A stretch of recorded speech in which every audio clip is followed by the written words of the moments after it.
Candidates, if you would like to take your seats, you may. If everyone would take your seats, please.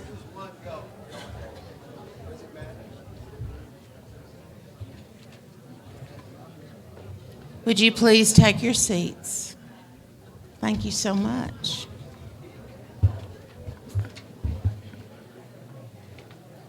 Craig, if you and Tom would go ahead and come up, please.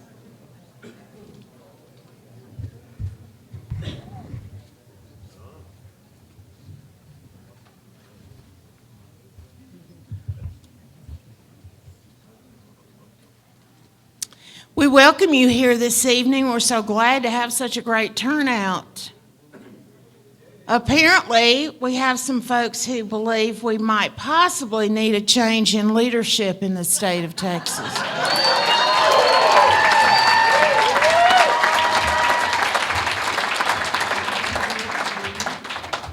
We've been really clear about our position on this. I won't take the time away from the candidates tonight to read our anti-endorsement of Greg Abbott. But it exists, it's been in existence since June, and it has been updated. But thank you all so much for being here this evening, and we're going to open this meeting with prayer. We want to honor our Lord and invite him to be in our midst this evening. And also offer the pledges. Thank you. Pray. You would bow your heads. Gracious Heavenly Father, we come to you tonight in the name of your Son, Jesus Christ. We come, God, with an acknowledgement of the serious times that we face in our nation, our state. God, we pray that you would give us strength, God, as we stand up against the many Goliaths that are before us, the many spiritual battles that we have before us. We thank you, Lord, for those who are willing to stand up and be Davids against these Goliaths that we face. We pray that you would be with us tonight in these proceedings. We pray, God, that you would send your Holy Spirit to give us wisdom, discernment, to understand and divide right from wrong, right from almost right, the truth from error. God, we pray that you would just be with us, lead the proceedings, lead each individual that's here, give us ears to hear what you would say to us. And we thank you, and we pray for your continued guidance in the name of your Son, our Lord Jesus Christ. Amen.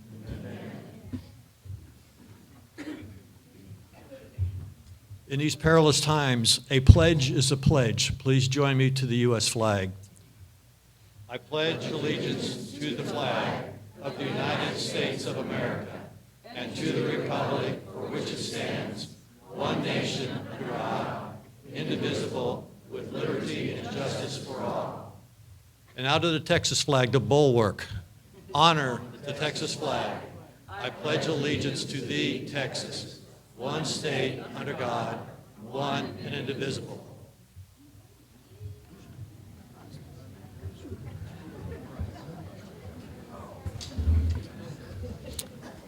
Again, thank you for being here this evening. And we appreciate the people who are watching online. You're welcome, and we will be sending out a link to this recording so that even if people missed it live, they'll still get to see it. So we want to begin, first of all, by telling you that your handouts have some important information about our upcoming meetings. And looky here, our statement happens to be in this handout. Excuse me, the statement I just mentioned. So you can read that for yourself. If you need any supporting documentation for what we say in that document, we've got a ton of it. We also have a call to action. Governor Abbott has needed to call a fourth special session of the legislature for the longest time, and the grave issues just keep mounting up as to why we need to have a special session. So you do have a handout that lists those items, and on the very back, They're what we call the first principles of liberty. We didn't call them that first. Those come from the founders. And I will tell you that we're never going to get government back inside a Constitution-sized box until we pay attention to applying liberty principles to every single act of government, whether it be local, state, or federal. Because everywhere it's out of control. So, rules of engagement for tonight. We're going. Somebody's been to our forums before. Yes, we have rules, and yes, they're enforced. So first of all, let's talk about audience decorum and good manners. And I know that everybody here intends to be wearing your best manners, as my mother always said, because we maintain decorum in our meetings at all times. You are welcome to applaud, but we will not allow anyone to yell at candidates or stand up and challenge a candidate or the moderator. This is not the place for rude, crude behavior. We welcome you, but we ask that you display courteous behavior toward your neighbors and be respectful to those who are here to become informed. Please silence your pagers, if anybody still carries a pager around. Some people still do. Your pagers and your phone. Excuse me, y'all, I've been recovering from the stuff, and so I got a frog in my throat tonight for some reason, but I bet you'll clear out pretty soon. If you happen to get a call, please do not answer it until you completely exit the room. That is a personal peeve of mine. So please get outside the room before you answer your phone. No candidate or campaign staffer has seen the questions. In fact, nobody has seen the questions but me. Candidates may stand or remain seated to give opening and closing statements. Candidates were given the time limits and the order of the program in advance, as well as the rules of engagement. Candidates drew numbers and will introduce themselves in that order. Each candidate will have 2 minutes to introduce themselves. This will be followed by questioning. Each candidate will have 1 to 2 minutes to answer the question based on the moderator's instructions. We are not looking for bumper sticker sound bites. The questions are designed to bring out the candidate's core principles, their values, their skill sets, their leadership abilities, and the intent for the office for which they are seeking.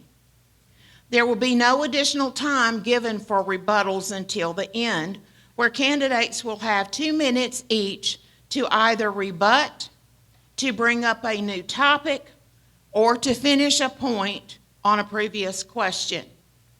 That means the candidate shall not ask the moderator, can I respond to that? No, the answer's already no. You may not respond to that. And I don't mean that disrespectfully. It is the fact that we have a long, long list of questions that are very serious questions that need to be answered. And so that's why we don't veer away from the rules. There will be no additional time given to extend remarks. The time limits will be enforced. If you are mid-sentence candidates and you need to complete a sentence, you may do so, but don't try to start a paragraph or a chapter.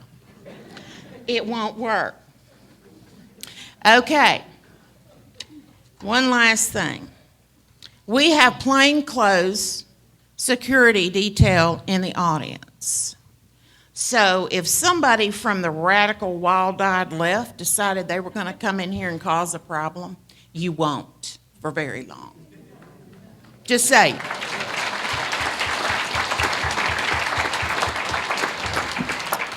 Okay, again, thank you for being here, and we will proceed as soon as I land in my chair. Mr. Huffines, it will be your time, and Mr.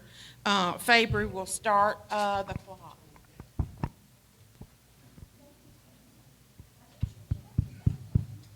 And this is not a drink, y'all. It's just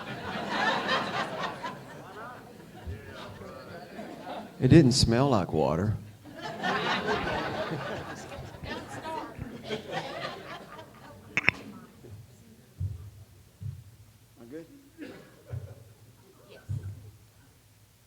Well, hello, Patriots. I'm Don Huffines, and I'm planning on being your next governor. But first, I just want to say it's a real honor to be on the stage with these two gentlemen tonight. We've had a lot of debates and forums, and I can tell you, it really is. It's humbling because Mr. Prather here, if he wasn't here, I'm sure he'd be on tour making a lot of money, and he really is funny. And, of course, Alan West right here is one of the best orators in the nation. And if he wasn't here, he'd probably have his own TV show. So I'm just lucky to be on the stage with him, seriously. Well, I'm a fifth-generation Texan. I was born in Dallas, Texas. I'm a lifelong conservative activist. I have a passion for liberty. I do. I married my beautiful, perfect wife. I married Catherine 34 years ago. We have 5 children, 4 boys and a girl. We homeschooled them throughout their schooling career so they could grow up in a good conservative Christian environment, and they did. But I tell you, I was tired of yelling at that TV in 13 and 14. I knocked out one of the biggest rhinos in Austin. Nobody said it could be done. I was outspent 2-1. It had never been done before. It's never been done since. So I know what it's like to be an underdog. I know what it's like to be outspent. But I really know what it's like to win. When I was in the Texas Senate from 14 to 18, I was always ranked one of the top 3 most conservative senators in the history of the state of Texas. I uncovered a huge political corruption scandal, got 6 people put in prison, and I never took a penny from the state of Texas. No pay, no pension, no health care, no nothing. I'm going to do the same thing as your governor. I'm not looking for a new job or a new career. I'm looking to solve the problems that affect Texas, and it puts me at a distinct advantage from anyone else because I actually was in that swamp in Austin, and I've got great, great plans to secure the border, to lower your property taxes, get rid of them entirely, and to give you confidence in the election. It's going to be a new day in Texas, Huffines administration.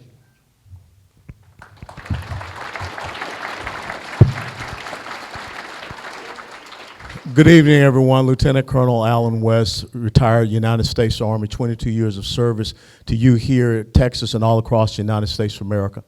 I think the most important thing that we have to remember is that there was an article that came out at the beginning of this week. It was an op-ed piece in Newsweek. And it said, "Welcome to Florida, courtesy of Ron DeSantis, the new Texas." And I think the thing that we have to start thinking about is how do we restore the preeminence of Texas as the #1 constitutional conservative state in the United States of America. And that's what I want to see happen. Because when you look at the Declaration of Independence, it says that free and independent states created these United States of America, plural, not singular. And when you understand the Constitution, your last amendment in the first 10 amendments, which is the Bill of Rights, says that all of the powers not delegated to the federal government are reserved to the states and to the people. And so we need to once again understand what Supreme Court Justice Louis Brandeis once said. States are the laboratories of democracy. But it takes strong, principled leadership to be able to reassert that idea of state sovereignty. And when you look at what is happening with this federal government, the onerous and intrusive nature, the fact that many of the grievances that Thomas Jefferson listed down in the Declaration of Independence are happening right now, the fact that we have someone that calls himself the President of the United States of America that said no amendment in the Constitution is absolute. I and many of you out there took an oath to support and defend the Constitution of the United States of America. And I think it is time for Texas to have someone that will continue to honor the oath that they took and once again restore Texas to be the preeminent constitutional conservative state in America that understands that it is the individual, their rights, their freedoms, their liberty, their sovereignty that is supreme over the institution of government. Thank you.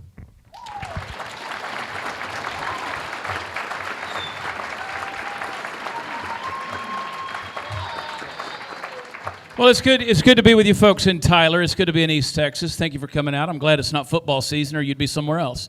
They always say, the self-help folks say that it's you tend to go, your life goes in the direction of the people that you hang around with the most. I'm spending a lot of time with these two gentlemen these days, and I can't think of a better honor than to run alongside them while the three of us run against Greg Abbott. My name is Chad Prather. A lot of times I'm introduced as an internet sensation, which is just a 21st century way of saying I'm unemployed, but I'm popular. I've got 3 dogs, a cat, 5 kids, and a vasectomy. It's the best $25 office copay I ever spent. I'm a white heterosexual Christian male that drives around in a diesel truck burning up the ozone, and I have a flatulent dog in the back seat. I'm a normal, everyday guy. I get to run my mouth for a living. It's very therapeutic for me. I get to be in the world of entertainment. And I've been in political media for a number of years, as well as doing political humor. And so when I announced back in July of 2020 that I was going to run for governor in the state of Texas and try to primary Greg Abbott, a lot of people were waiting for the punchline. They wanted to know if this was a joke. It's not a popularity contest. It's certainly not a get-rich-quick scheme. This is not the kind of popularity or riches you want to go after. Running a statewide race is very, very difficult. It's an uphill climb, especially against a swampland rhino like Greg Abbott. So, folks, when I realized that our constitutional rights were being violated, and by my count, Greg Abbott's violated your constitutional rights about 16 times in the last 18 months, I knew that enough was enough, and I wanted to take my platform, take my voice, take my opportunity to reach people, and to put my money where my mouth was. And so Texas, to me, is that great soil where the seed of my life was planted. And I know that I wouldn't be where I am today if it wasn't for Texas. But Texas isn't the Texas that most Texans think it is anymore. And folks, together, I think we need to change that. Bring liberty and leadership back to Texas. It's time to make a change.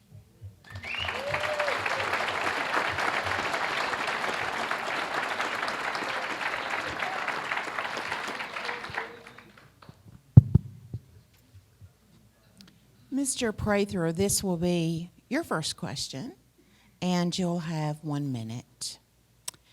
Through long-fought state legislative annexation reforms, suburban and rural Texans are now better protected from municipal annexation land grabs than they were just a decade ago.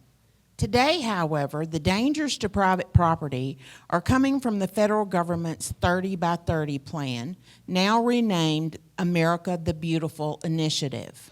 The net is cast at the local level through grants. As governor of Texas, how would you tackle this? Well, first of all, my major platform is we got to get government out of your life. That starts at the federal level. The federal overreach that's there when you start using words like annexation and subsidies and all of these other things, that's another way of saying the government is reaching into your life and ultimately reaching into your pockets and making sure that you don't own anything and that you're subject to them. We've got to stop that. One of the things that we've got to do is we've got to make sure that Texas is a constitutional sanctuary state, which means that you can govern yourself. If it doesn't fit into the Constitution, then it doesn't do business here on the soil of Texas. We have the size, leverage, the ability, the economy, and the people that can push back against the federal government and make sure that these type of things that are overreach in our lives are not a reality in the state of Texas. It's time for us to take back the things that we're known for: our wealth, our land, our posterity, our legacy. I want every one of you in this room to be J.R. Ewing, and it ain't going to happen as long as a guy like Joe Biden's reaching into your life. We got to make that change and stop it.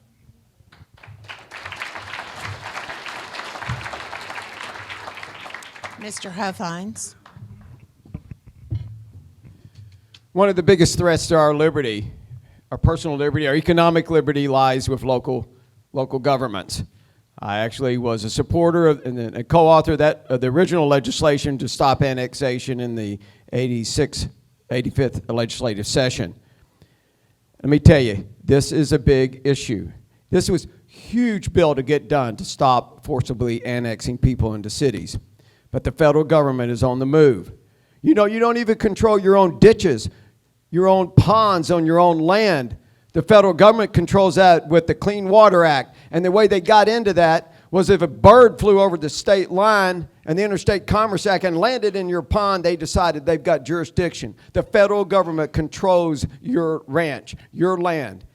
And the best thing we can do is to make sure that we use the 10th Amendment or nullification law. I'm never asking permission from the federal government. I'm specifically never going to enforce their laws for them.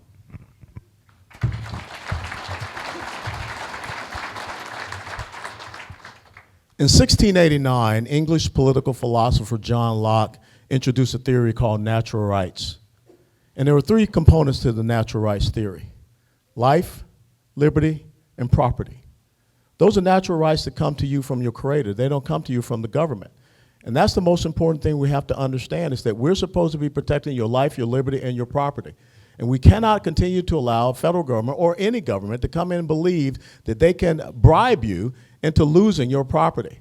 When I was a member of the United States House of Representatives, I fought against these incredible EPA rules that would take away your water or anything like that to try to bring it under the control of the federal government. And again, the most important thing we have to do is reestablish the sovereignty of the state so that the federal government understands. Article 1, Section 8 of the federal government states exactly in the Constitution the 16 to 18 things that are the duties and responsibilities of the federal government. Outside of that, it all comes back to the state, and we're going to reassert that.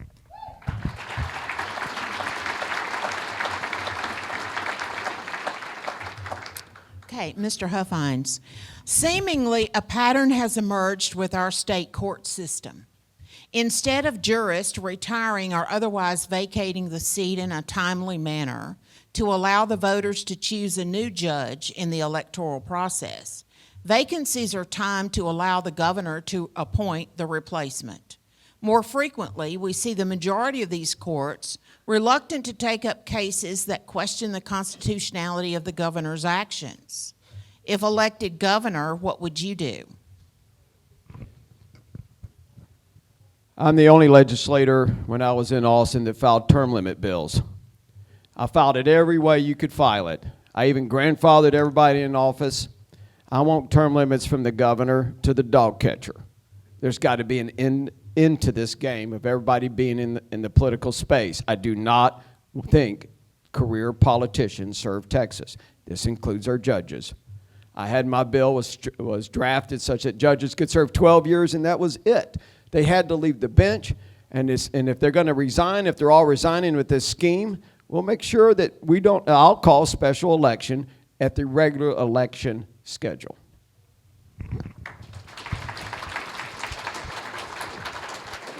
That was one of the points that Mark Levin wrote in his book, The Liberty Amendments. Maybe we need to start looking at putting term limits on judges, because we're finding that we're having more activist judges than truly people that want to interpret the law. One of the things you have here in the state of Texas, in the Texas State Constitution, Article 15, Section 8, is that the governor of the state of Texas can actually start impeachment procedures on judges that are here in the state of Texas. Number one, we need to start doing that, especially when you look at Harris County, where we have so many judges that were releasing violent criminals back on the street that are killing Texans. And we also need to start looking at that in the Texas State Supreme Court. But the most important thing is that you need to be the ones that are selecting your judges. And we should not be playing the political games and gimmicks of timing it so that the governor can appoint people. So we need to have term limits. I'm a full supporter of term limits, and we got to make sure that we have judges that interpret the law that are not judicial activists.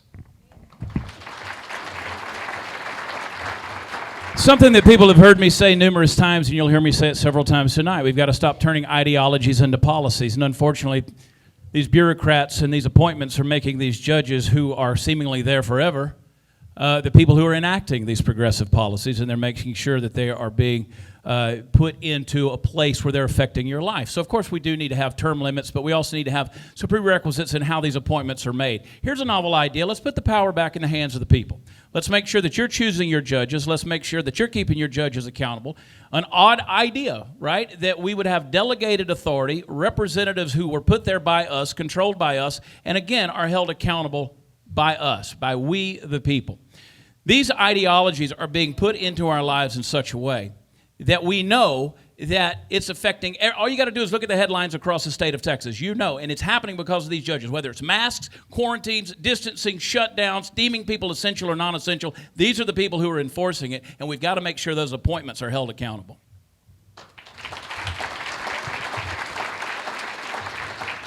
Thank you. We'll start with Mr. West for this question. And then second will go Mr. Prather, and then Mr. Huffines will end. And I'm going to allow 2 minutes to answer this. Men and women on the front lines of state law enforcement, including the Guard, are faced with many challenges, from face-to-face physical threats to outright political abuse. As much as we understand the chain of command, The chain of command is often used as an excuse by elected officials to pass the buck to unelected bureaucrats and shirk their own responsibility. How do you propose to hear from the front lines to protect those on the ground for public safety, while also holding them accountable for the public protecting charge of their command? It's very simple. I learned in the military that leaders lead by example, that leaders lead from the front. When I was a commander in combat zones, I didn't sit in the headquarters. I went out there and I was on patrols. As a matter of fact, one of my soldiers, who was my driver, was just as close as Chad Prather is to me, and he was shot in the chest during a firefight in Iraq, because that's what people expect leaders to do. So as the commander-in-chief of the Texas Military Department, I will be down there with the people, because I don't believe that anyone should ask people to do something that they're not willing to do themselves, which means you get out there and you see what is going on with those troops. You make sure that they have the ammunition. You make sure that they have the equipment. You make sure that they have the right mission, the task and purpose. You make sure that they have the right rules of engagement. There is no way that as the commander-in-chief of the Texas Military Department that I would tell any young man or young woman down there on that border, if you're fired upon, you can't fire back. I've been on the receiving end of AK-47s, RPGs, and PKMs. I know that experience. And so I think that's the most important thing. And then furthermore, you have to hold people responsible and accountable. The fact that we have had members of our Texas National Guard since the month of November committing suicide, they're not deployed to Iraq, they're not deployed to Afghanistan, they're right here in Texas. And they're committing suicide. That tells me that something is wrong with the command climate in the Texas Military Department. And you start at the top, and you start to get rid of people until you find someone that understands that philosophy of leading from the front. You see what is happening. It has become a national news story. Our DPS agents, that's not their duty and responsibility to be down there, and I've been down there, and I've seen them just sitting on the roads, sides of the roads. They're supposed to be out here on our roads to make sure that we're protecting you every single day. So I think it's important that we have someone that has been in those combat situations, that understands if I give an order and I deploy someone, number one, I've been there before, and I'm willing to do it again.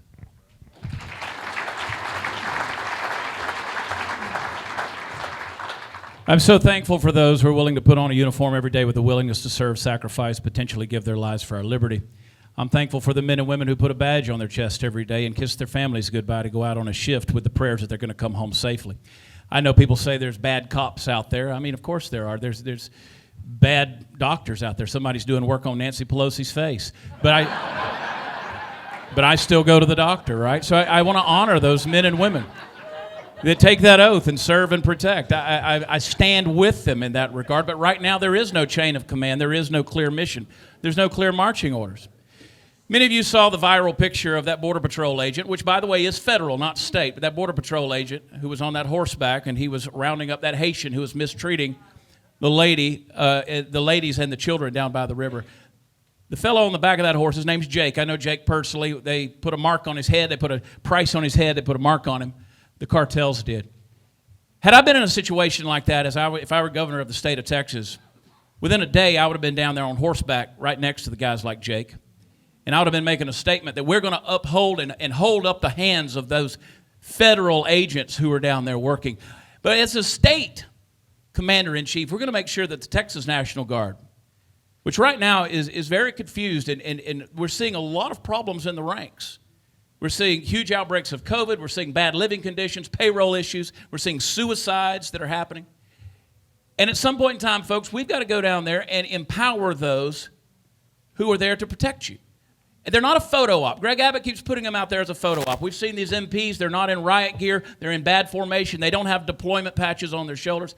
This is a situation that has to end. We're not putting these men and women down there for the purpose of sacrifice in order to have a political photo op. We've got to stand with them and let them do their jobs.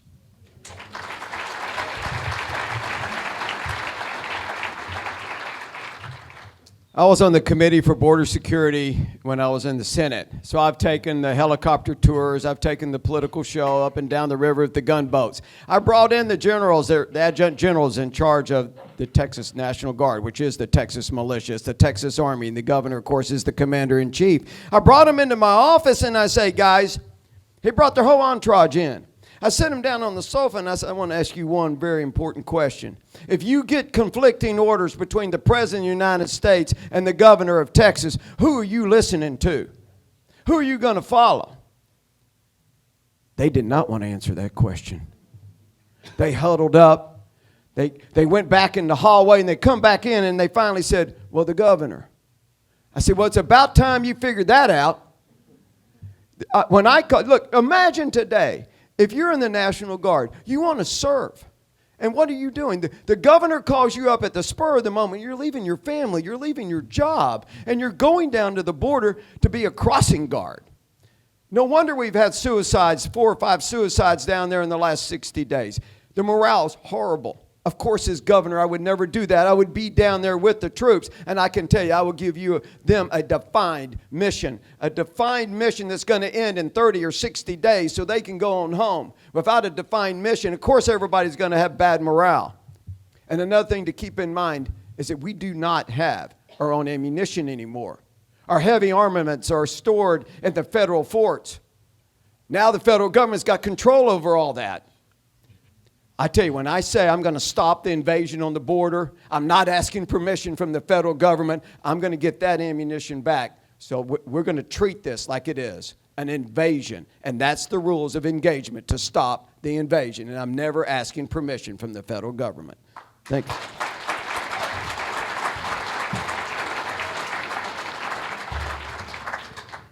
Okay, Mr. Huffines, you'll start on this question. The budget process for families and small businesses comes down to pretty simple math. Government obviously does not understand the basic math the rest of us do. In 99% of political statements about the state budget process, part of the math problem is always left out. What is that overlooked ingredient, and what would you do to move that ingredient to the front of the of the budget process? This is 1 minute. The government never has enough of your money. They don't, and they never will. It's not about the revenues the government brings in. It's about the spending that the government spends. That's what matters, is how much they spend. And we have a lot of people coming up always saying, oh, we need more revenue streams. Any revenue stream the government gets is coming out of somebody's pocket. Business taxes are always passed on to the consumer. So when you say, well, we need more revenue, no, we don't. We need less spending. And that's what you're going to get. We need to rein in our government spending. And my plan is very simple. I'm going to rein in government spending. I'm going to take 90% of our excess revenue. I'm giving it back to you, the taxpayer. It belongs to you and not the government.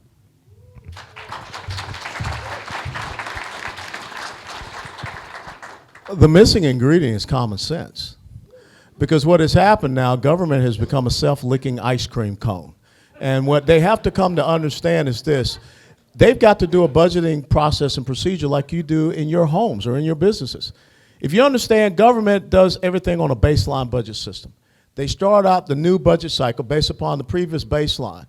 And those of us that serve in the military understand what you always heard at the end of any fiscal year, you were told to spend the money to justify an increase. And so therefore, there is never a cut to spending. There's only a cut of the increase of the spending based upon that baseline. What we have to do here in the state of Texas is move toward a zero-based budget system that says every budget cycle, you're going to justify every program, you're going to justify every agency. And one of the key things we need to do is go back and look at all of these recommendations that the Texas Sunset Advisory Commission has put forth. I sat on there in 2016, and that's where we need to start. Start cutting back on those agencies that are no longer efficient and no longer effective. Did you say self-licking ice cream cone? I can tell jokes too. Yeah. He's gonna steal your material. That's profound, Alan. Let me just give you guys a little piece of wisdom. There's no such thing as government funded, all right? It's your money. Yeah. It's your money. How many of you have spent any time, I don't know, sitting on a commode reading the budget? It beats... Yeah.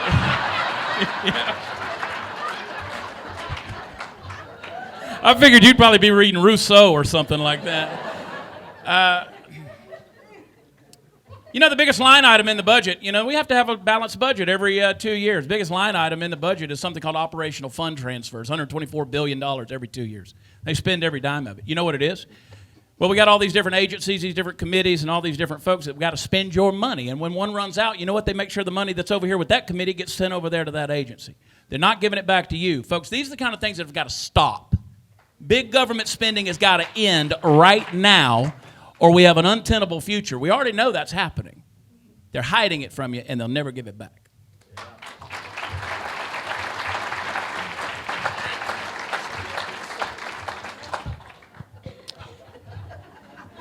going to use that in the next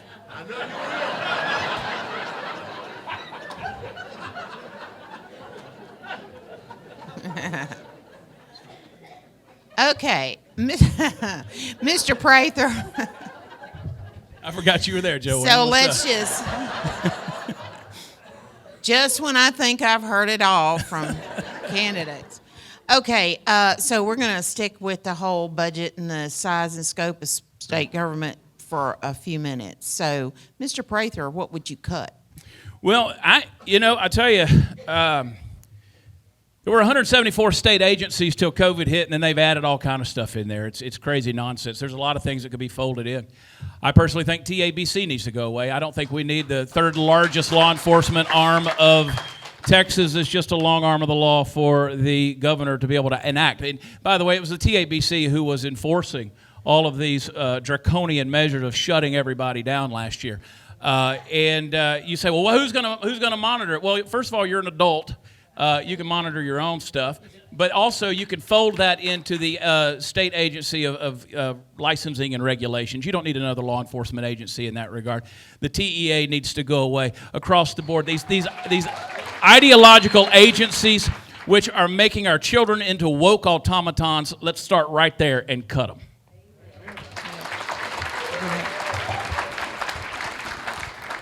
And I fully agree with that, especially with the TEA. We got to make sure that we are educating our kids and not indoctrinating our kids. But I think that we need to start looking at Texas Medical Board, Texas Nursing Board, Texas Pharmacy Board, because when we have a government agency and bureaucracy that is finding doctors that are trying to make sure that you can select the right treatments, protocols, and therapies that you want for your own health, then something's wrong.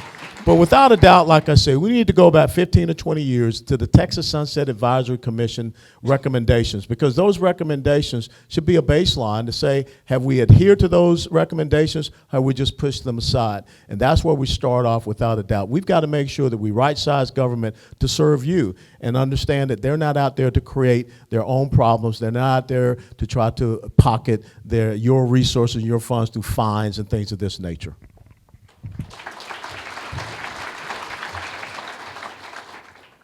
The budget is the primary tool in the toolbox for the governor to use. It's his leverage to run the state of Texas. The governor and the Speaker of the House and Lieutenant Governor get to work on the budget months before session even starts. They get to meet with Legislative Budget Board to decide where the budgets are going to be organized and how much we're going to spend on all the articles. It's relatively complicated. And guess what? The governor gets last call on the budget. The governor gets line item veto on the budget. 80% of our money is spent in two buckets: education and health and human services. If you're going to cut the budget, you better be looking at those two buckets, and that's what I'm going to be doing. I get last call. I can line out almost anything in that budget. University of Texas in Austin flagship campus got 14 lines in that budget. It's incredible leverage to make sure that our legislative priorities, our Republican Party legislative priorities pass. Thank you.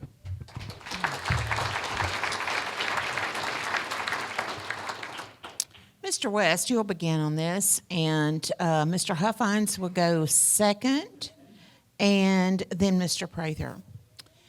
Truth in Accounting identifies Texas as a sinkhole state. And they reference legacy cost. Tell us what you know about that and what you would try to do about it.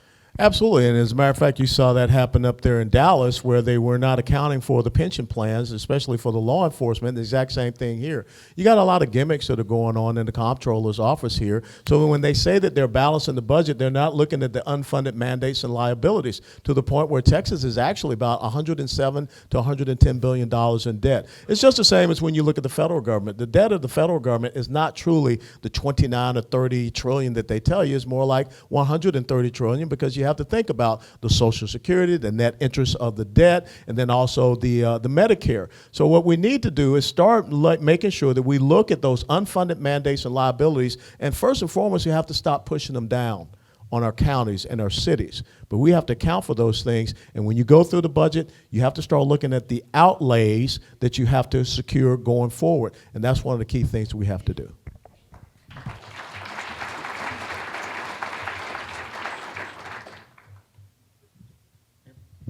I'll allude back to something the Colonel said a minute ago. It comes down to common sense. We take our debts and we set them on the kitchen counter like a bill that we just don't want to pay. We don't want to deal with these things. And then you couple that into sending $165 billion a year to the federal government. And the federal government gives us a little bit of money back, and we say thank you for that. It's like going to the clinic. They drain 100% of your blood out, give you 45% back, smack you on the rear end, and tell you they hope you feel good tomorrow. And we've got to stop this. We're misspending money because we're continually putting immoral people in a place of power, and they have no sense of the value of a dollar, especially when it's your dollar. So, folks, that's not fiscal conservatism. It's not fiscal responsibility, and it's certainly not the ideology of a small government. Do you understand that we in the state of Texas, we are the second largest subsidizer of the company Facebook in the nation? We've already opened our doors to big tech. And in the name of progress and growing, all these things, what we're doing is we're penalizing citizens like you, folks in East Texas, in the name of progress. But the debt is coming. The bill is sitting on the counter. We need small government people that are willing to roll the heads and get this thing taken care of, or it's trouble for our children and our children's children.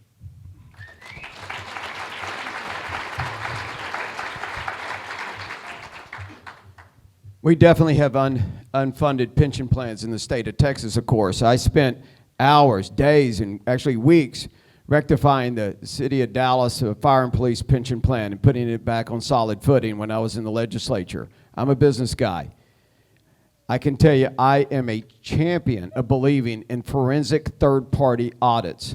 You would think that when I went down there to Austin, you would think that somebody's watching over this stuff. But let me tell you, no one's watching over it. I tried to do third-party audits on a variety of government agencies down there. You would have thought I was trying to kill their grandmother or something. I mean, they fought it so hard. What we need is third-party audits, paying attention because there's a lot of corruption in Austin and there's a lot of waste in government, and these audits will uncover that, and not the state auditor. We need third-party auditors. Thank you.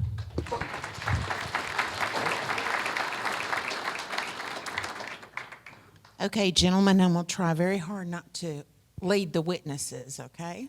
But I want you to hear me. I want some very granular details on this answer, okay? I want you to pretend that you are in charge of shoving Texas state government back inside a Constitution-sized box. And I want you to start with the spending. So pretend you're sitting there with all those budget documents all around you and an organizational chart of the state of Texas. What is the first action that must be taken in a purposeful plan to reduce the size and scope of state government? In other words, to restructure state government. Mr. Huffines. 1. No, I tell you what, 2. You get 2 minutes to make a run at it. You're leading the witness. No, I'm not. I'm giving, Mr. Prather, I am giving y'all extra time, and you should be happy for that.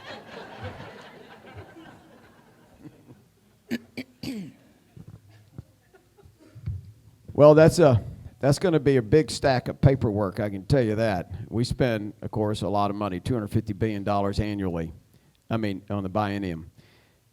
The state of Texas is massive, as you guys know. If we were our own country, we'd be the 10th largest country, had the 10th largest GDP in the world. in the world. If you want limited government in the state of Texas, there's one place you can get it, and that's by choking off the money. When you choke off the money, you're going to get less government. It is the foundation for limited government in the state of Texas. And like I just said, the governor is responsible for that. No other person in the state of Texas is responsible for the budget as the governor is. The legislature passes the budget, but guess what? The governor gets it at the very end. The governor can veto line by line different things in that budget. I would absolutely look at reorganizing the entire structure. Did you know if you have a tax cut, it's counted as spending in the state of Texas? The whole thing is, a lot of it is just upside down. And it just grows and grows. Now, we do have a cap on some of it. But I can tell you that what I'm going to do is look at all of it. Because the paradigm of our past does not dictate our future. The motto of my company is seeing beyond the obvious. And that's what I'm taking to Austin as your governor. Because I'm not looking for a new job. I'm not looking for a new career. I'm looking to solve the problems that affect Texas and to cut the chains of government. Mr. President.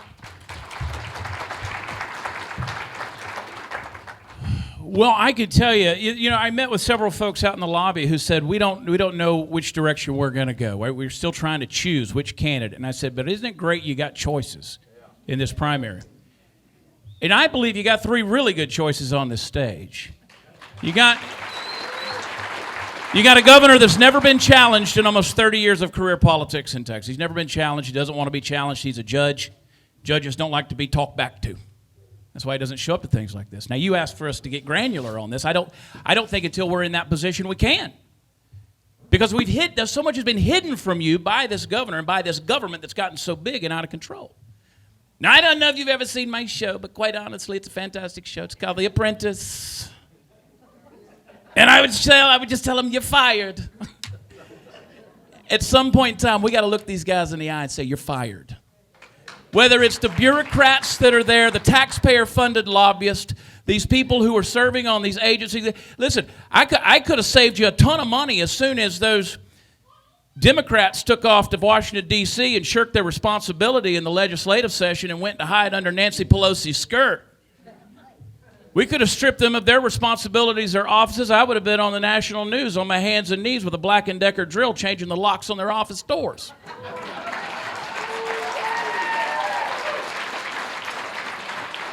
So you look at situations, you say, how, on a granular level, if we want to get down in the weeds, how do we cut it? Until we're looking at that stack of papers, we don't know. Now, we can say across the board, we can cut spending. We just listed TEA, we talked about TABC. We can list number of agencies and on down the board. We can reduce this in a big way from a macro level.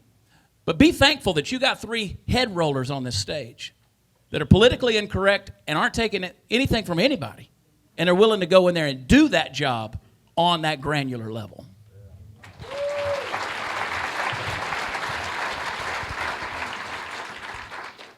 The first thing you do when you find out you're going to be an incoming commander in a unit in the military is you find out what the mission is, what their major tasks are, because that's what you have to accomplish. So if you want to have constitutional government here in the state of Texas, the first thing you need to do is look at the Texas State Constitution to understand what the right and proper roles and responsibilities are for that government. And then you make sure that everything fits back into that.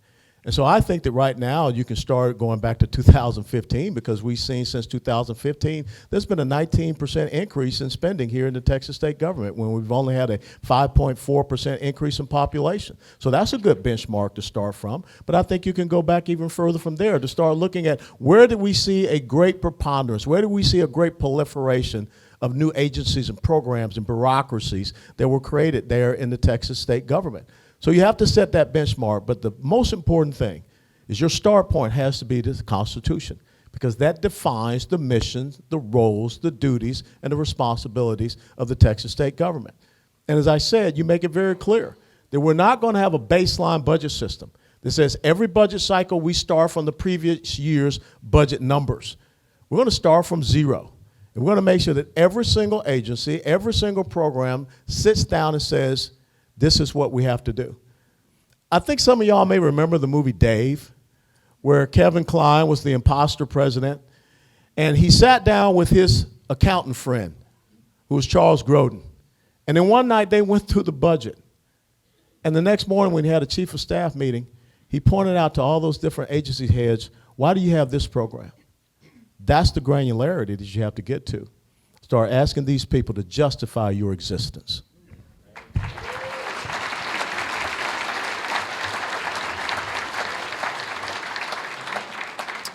Okay, Mr. West, we will begin with you on the next question, and then it will be Mr. Huffines, and then Mr. Prather will end. So there's a long setup here, so listen up. If one looks at the last 20 years of Republican trifecta control of Texas state government and compares the results with one, what Republican primary voters repeatedly approve in ballot propositions? And number two, the conservative Republican Party platform that is built by Republican grassroots delegates. The results of these 20 years are miserable when you make that comparison. And I can hear heads exploding by politicians all over the state when they heard me say that. On a whole range of bills that never pass, we get no results.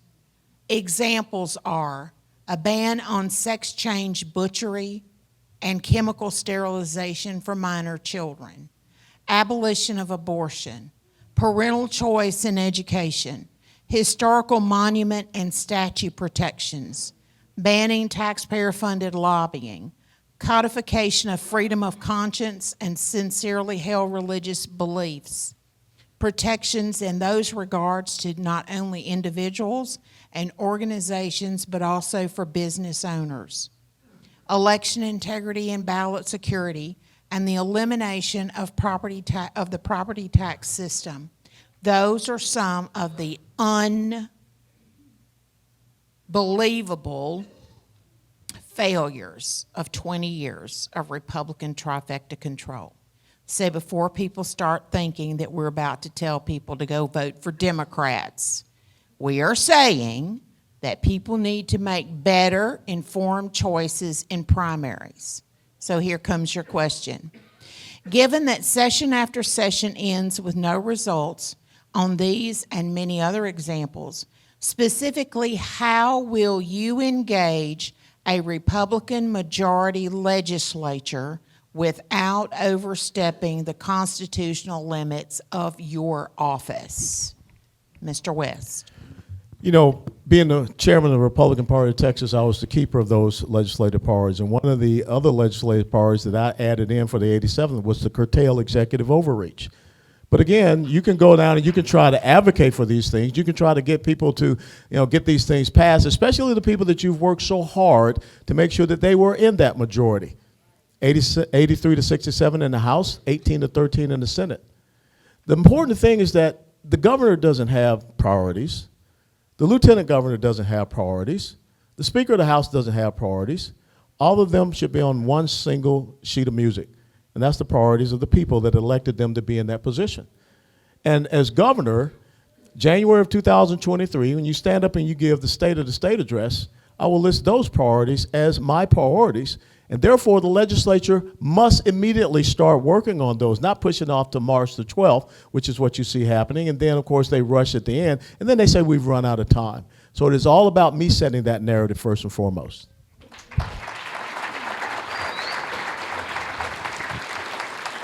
Mr. Huffines. Well, this was the catalyst that why I decided to run for office in 13 and 14. I've been a delegate to probably 10 state conventions. I have fought for our Republican Party priorities for decades. And have you ever met a Republican that didn't say he was conservative? No, they all say that, and most of them are all liars. Well, I can tell you, I've thought about this a lot, how we're going to get this done. The power of the governor is I get last call on every piece of legislation that leaves that building. I get last call. And I know what those club members down there, those elitists, what they really want to get done more than anything. They want to get a bill done. They want to get a bill passed. Well, guess what? I don't care if I veto 700 bills. I don't care how many bills I veto. Until they get your platform, your stuff done, they're not going to get one other thing done. For instance, Democrat committee chairman, I mean, seriously, I can tell them the committee needs to go home because not one bill of that committee is going to be law as long as the Democrat's the chairman.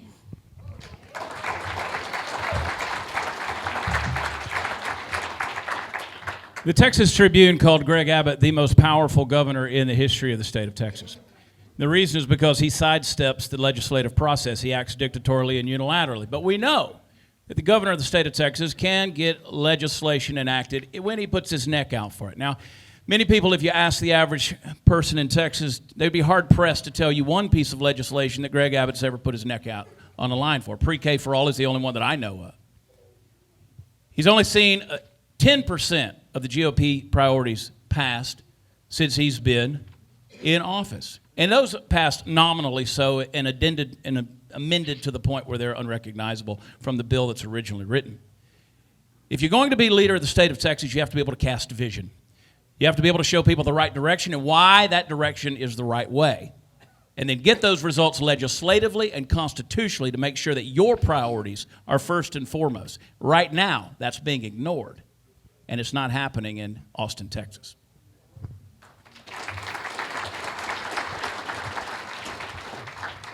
Okay, Mr. Huffines, you will start on this question. Do you believe the permissible uses of the State Economic Stabilization Fund, also known as a rainy day fund, should be narrowed? Do you believe the permissible uses of the rainy day fund should be narrowed?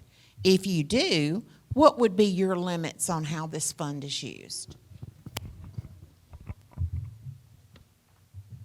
I think it definitely needs to be narrowed and more clearly defined.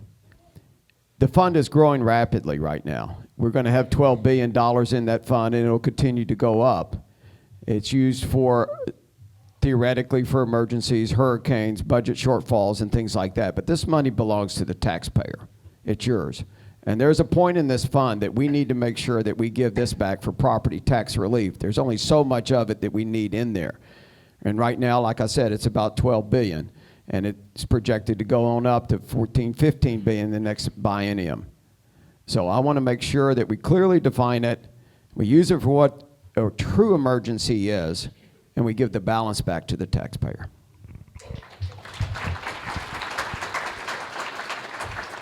There has to be limits, left and right limits. There has to be measures of effectiveness, because if not, people will continue to dip into something and expand the current definitions for their own appeasement and their own use of those taxpayer-funded resources.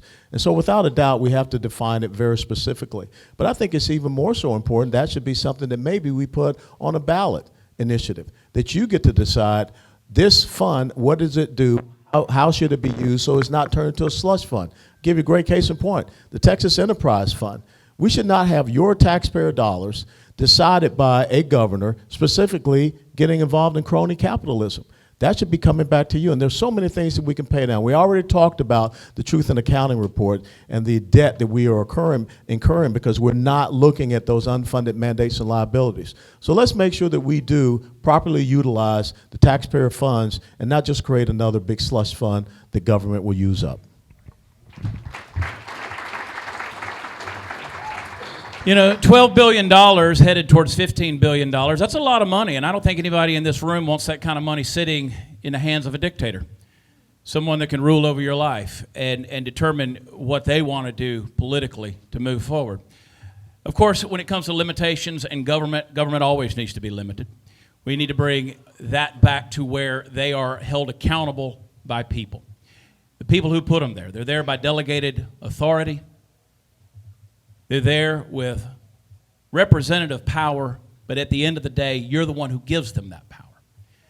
To continue to fund that, call it a rainy day fund, while, trust me, you got plenty of rainy days. We saw plenty of rainy days in people's lives last year in the state of Texas with the pandemic and the shutdowns and the mandates. But yet, nothing was done to help you. We wrecked an economy. We saw jobs lost and businesses go away forever. This rainy day fund and everything else that the governor and everyone there has their hands on has got to be limited.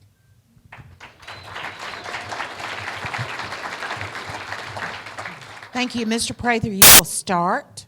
with this question, then Mr. West, and then we'll end this question with Mr. Huffines, and it is 1 minute. In 2017, a ban with penalties on sanctuary cities in Texas was passed and signed into law by Governor Abbott. Is this ban working? Why or why not? So last week, Attorney General Merrick Garland met with the Council of Mayors in Washington, D.C., and he told them that it is the Biden administration and his agenda to make America a sanctuary country. So that you can see is the federal government already trying to overreach. We have a target on our back here in Texas. They're coming for us. They want us to fall. They hate our sense of liberty. They hate our pride. And they hate the way America looks to us. They want us to fall. We've already seen that this governor bows to the federal government and its mandates. As soon as Merrick Garland threatened a lawsuit last year on Greg Abbott caved. There's no reason whatsoever for me to think that when it comes to sanctuary country, that he wouldn't do the same thing in this situation. That's why I continually say, and don't let it just gloss over and become white noise, we've got to become a constitutional sanctuary state where we do not allow the federal government's overreach to encroach on our sovereignty in the state of Texas.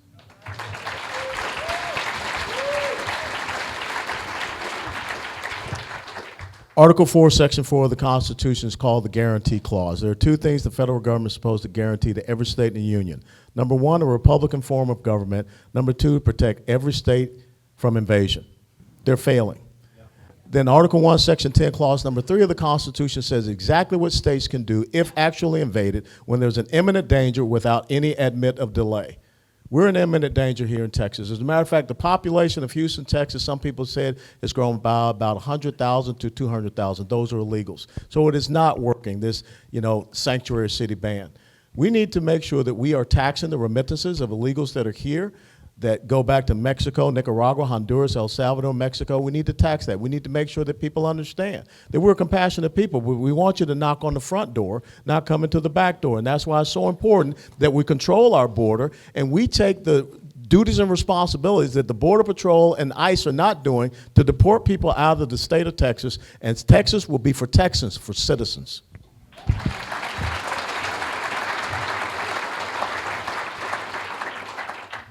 I voted for that legislation. I think it's better than no sanctuary city bill. I think it's a good piece of legislation. The problem is right now we just don't have enough enforcement on it. It's a criminal penalty actually for law enforcement not to call ICE on these illegals. I haven't read about anybody calling ICE on the illegals. Let me tell you, I've got a great plan to get the illegals in the state of Texas to self-deport themselves, and that's E-Verify. It's simple as that. Texas does not have an E-Verify law. We got to stop the magnets that bring them here. And if you employ one person, I already got the legislation ready to go. It's model legislation. If you employ one person as a business or as an individual, you're going to have to get them E-Verified. We're going to set up a Texas system. Right now, we need to stop the magnets that attract them, which includes in-state tuition at our universities. It includes we have about 400,000 in our government school system. We're going to do an accounting of that, and we're going to get them to self-deport. Thank you.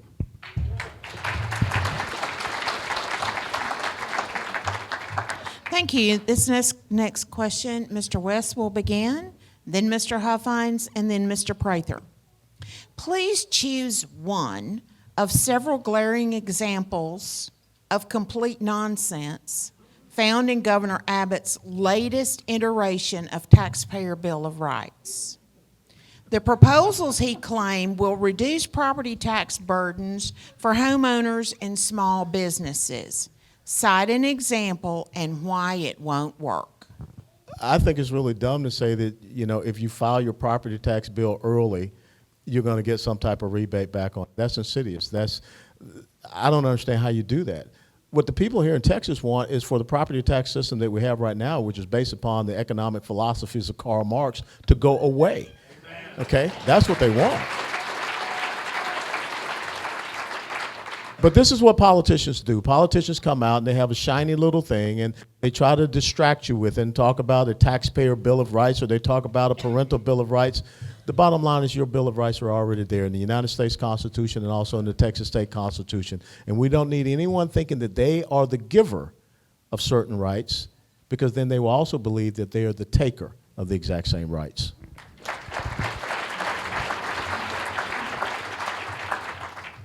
His whole taxpayer bill of rights is a joke. This is the key campaign platform for me. This is what I'm getting, my key #1 legislative agenda item to get done in the state legislature when I'm your governor. Texans are tired of renting their property from the government. Your home, your land, your ranch, your farm, your business, that you never own it. All you do is rent it from the government. This is a terrible way to fund government. I've got a great comprehensive plan to get rid of it. I've worked on it for years with Texas Public Policy Foundation and others. What we're going to do real quickly here is we're going to phase it out over 8 to 10 year period. We're going to use the growth in state revenues to buy down property taxes. We're going to cut state spending so that goes up. You're going to get a chance to vote on it. It's going to be a constitutional amendment, so when I cut the head off the snake, it'll stay dead. We're never going to have an income tax, and we're going to keep most of the local governments fully funded. And we're going to move it over, a lot of it over to consumption tax, sales tax. This is very achievable. It's a math problem. This is not political rhetoric. This is about your economic liberty. Last night in that press conference, I saw Greg Abbott move one step closer to becoming like Xerxes, the king of the Persians. He's a gentle God who wants to give you what's already yours in exchange for your allegiance to do what he's asking you to do. We have constitutional rights. We don't need Greg Abbott to give us another Bill of Rights with something shiny as a label. We already have our freedoms. Our issue is not how to make property taxes more palatable, or it's how to abolish them, how to get rid of them. We understand that taxation in many ways is theft, but property taxes is the most immoral of all of them. The idea that you'll never own your home and you'll never own your land, that's unconscionable. And it's an affront to God, and it's immoral. So for this governor to step out there and say he's going to do you a favor is insidious. And it's all the more reason why we're seeing big government take over and control our lives.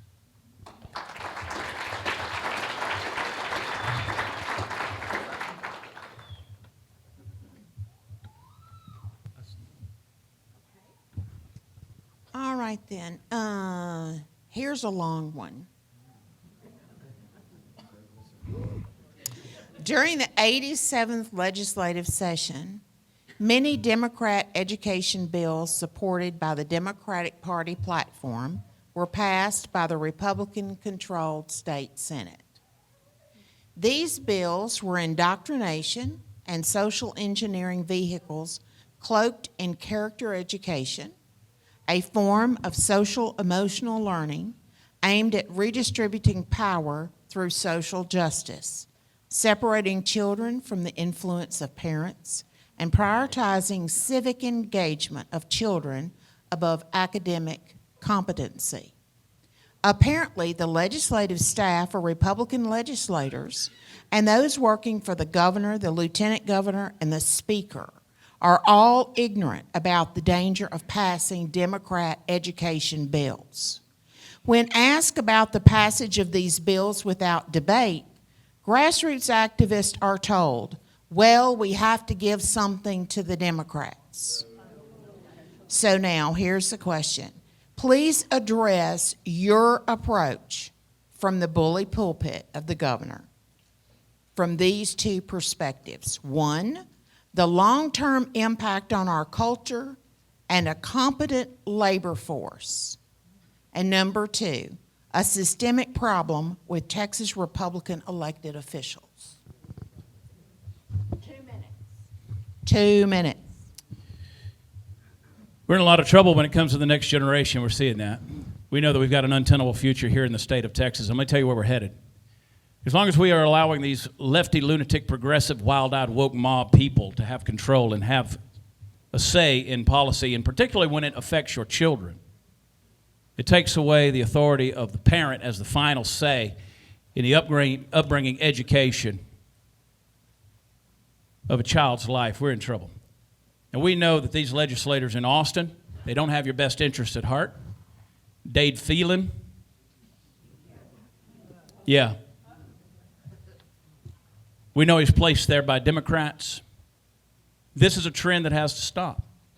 In October of 1917, when the Bolsheviks took over Russia, one of the first things that they instituted was taking children away from the families and putting them in state-run orphanages with the express purpose of raising good communists. Now we have critical theory or even critical race theory or a rebranding of this same Marxist philosophies, whether it's SEL or whatever it may be. It's just a repackaging of the same thing. It is capitalizing on the Dewey and Man system of humanism when it comes to education, churning out little socialists and Marxists. And right now we have kids that are graduating with no sense of critical thinking skills or any complexity of thought. We're sending them off to these woke institutions called universities and colleges to be further trained and brainwashed by academicians who have never tested their wild-eyed theories outside of their academic bubble. They're graduating deeply in debt with a degree in undecided. It's all because at the end of the day, we're not prioritizing the right values in Austin, Texas, and making sure that the woke mob doesn't have its say when it comes to the education of our children. What's the solution? We burn it to the ground and we start over. Our next generation and our children are worth the sacrifice and worth that effort.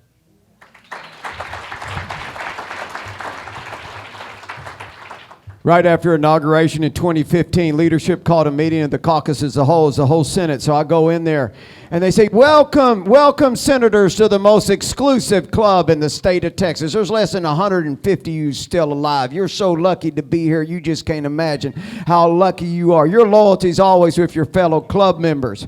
That's what they think about.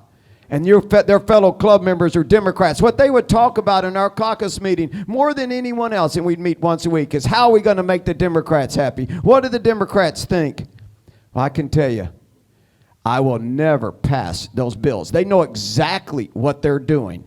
They're not stupid. They know they're passing these social and CRT bills.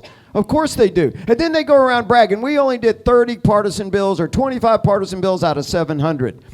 Patriots, this state is going blue. It's going blue because of these very reasons right now. We have lost the culture war. We've lost the culture war because we don't have courageous leadership in Austin that's willing to stand up and punch them in the face. And that's what I'm going to be doing. The socialists have taken over our universities that go and train the teachers and get certified and spread that poison all the way down to our elementary schools. We've got pornography in our elementary schools, in our libraries. We've got CRT being trained. We've got drag queens out there doing story hour in our public libraries. I mean, seriously, we are losing this war. And this is what it's about. Transgender ideology being taught in our schools. And you wonder, where's the risk of Texas and where is it going? It's going blue because the culture war is being lost. We don't have to fight the Chinese communists. They're already here. They're in our universities. And our universities are controlled by the Board of Regents that's appointed by the governor of Texas. I'm going to get prayer back in every classroom in this state. I'm going to get Bible study in every junior high. And I'm going to fire the Board of Regents of all these universities.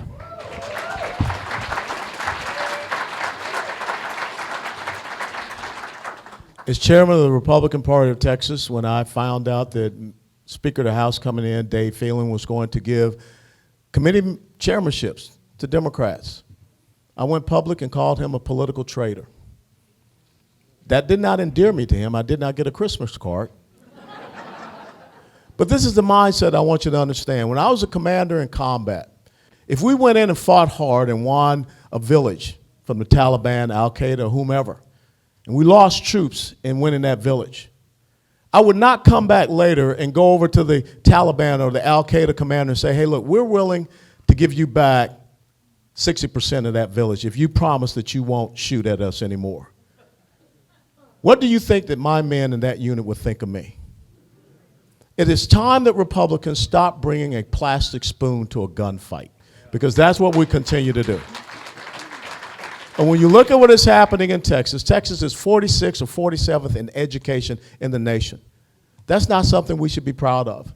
And we should not allow this cultural Marxism, this social emotional learning, this indoctrination of our children that is now down to the elementary school level to be occurring. See, the problem is that when Republicans are in the majority, the Democrats progressive socialists continue to agitate. But when the progressive socialists, the Democrats, are in the majority, they are totalitarians. And why is it that we are so pathetic in standing up for our legislative priorities, standing up for what we believe in, our constitutional conservative principles. And that's exactly what I'm going to do.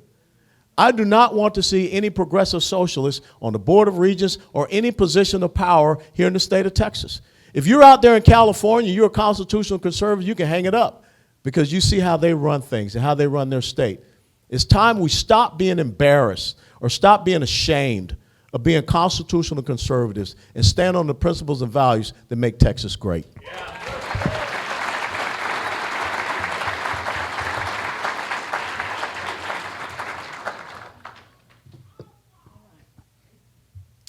Let's see. Okay, this will be a 2-minute question. And we'll start with Mr. West. Second will be Mr. Prather, and the last will be Mr. Huffines. What is the greatest adversity you have ever experienced? How did you cope with it? And what life lesson did you learn from it that would help you be a strong Texas governor?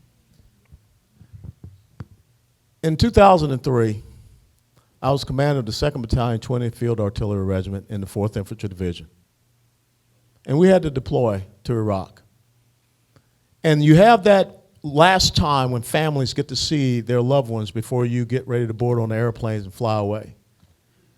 When a father comes up to you with tears in his eyes, and he looks and says, "Colonel, will you promise me that you're going to do everything that you can to bring my son back home to us?" I said, "Yes." And so some of you may know the decision that I made to protect my men in the combat zone, a decision that I had to come back, and I decided to retire from the Army. I was facing 8 years in prison at Fort Leavenworth. But the Army decided, through an Article 32 grand jury hearing, that there was no need to have a court-martial. And when I was asked if I would do that exact same action that I did, I say, if it's about the safety and the lives of my men, I'll go through hell with a gasoline can. That's what I'm willing to do for each and every one of you in the state of Texas, because you will become my troops. And I think that's the measure of a person that you need to have. Right now, when you look at Governor Greg Abbott, let's be very honest. It's all about a campaign war chest. That's the reason why right now, Energy Transfer Company is threatening 400,000 Texans to lose their power. Energy Transfer Company made $2.5 billion during the winter freeze. Energy Transfer Company, their CEO, has donated $2.25 million to Greg Abbott's campaign. In the last year, $1 million. Do you think he's going to stand up against Energy Transfer Company? Do you think that Governor Abbott is going to stand up to end child gender modification procedures here? Because he's gotten hundreds of thousands of dollars from gender reassignment clinics here in the state of Texas.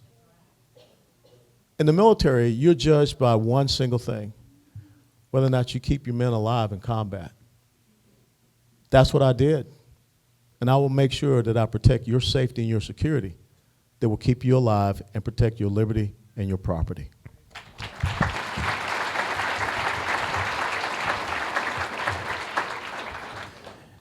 I always like it in mixed company whenever somebody tries to point out that Alan West did what Alan West did, and the rest of us go, "And?"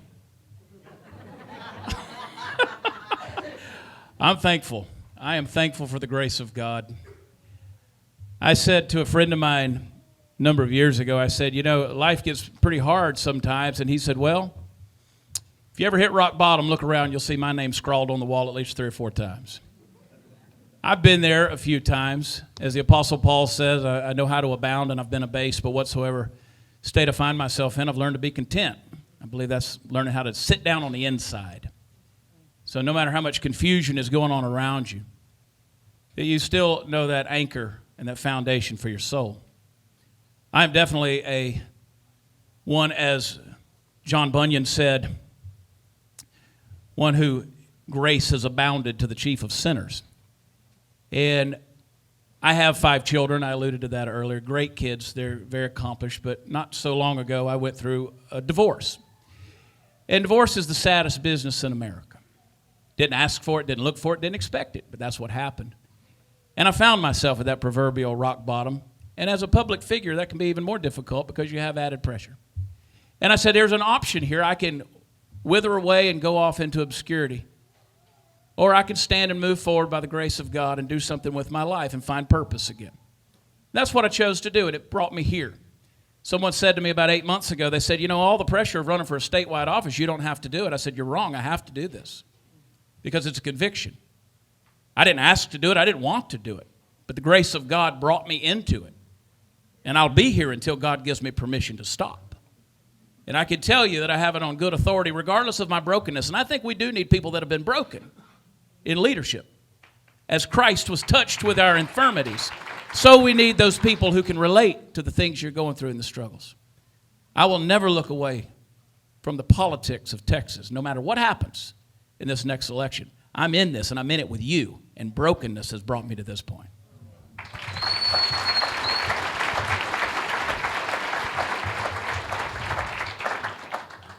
I graduated in 1981 from the University of Texas with a finance degree, and I got into commercial real estate.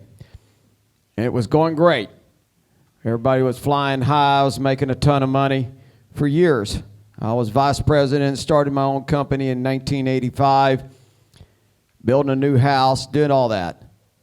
And then the Depression hit in 86, 85, 87, 88, 89, 90. My Rolodex went down 90%. There was really no one left in the industry. I was completely broke. I went and got a house rent-free to live in with 3 kids. I used my credit card to survive. I had no income for 3 years. For 3 years, except my tax return carryback. But I understand what it's like to be on rock bottom, and I understand what it's like to pull yourself up, to decide that I'm going to keep going with this. I'm going to keep working on this. It's to have the initiative, to have the confidence, the personal sense of responsibility that you're not going to ever give up. And you learn from your mistakes and you move on. If you make a mistake, you own it and you honor it and you admit it and you're responsible for it and you're accountable. And that's what I'm going to be for your governor. Look, if we make a mistake, we're going to pick a different direction and we're going to keep moving. But by golly, we're going to solve the problems that affect Texas. That's what my occupation really is solving problems. I love policy and I love solving the problems. I've got the courage to implement the solutions because I'm not looking for a new job. It puts me at a distinct advantage. It really does. I'm not worried about the political consequences of decisions I make. I'm worried about Texans.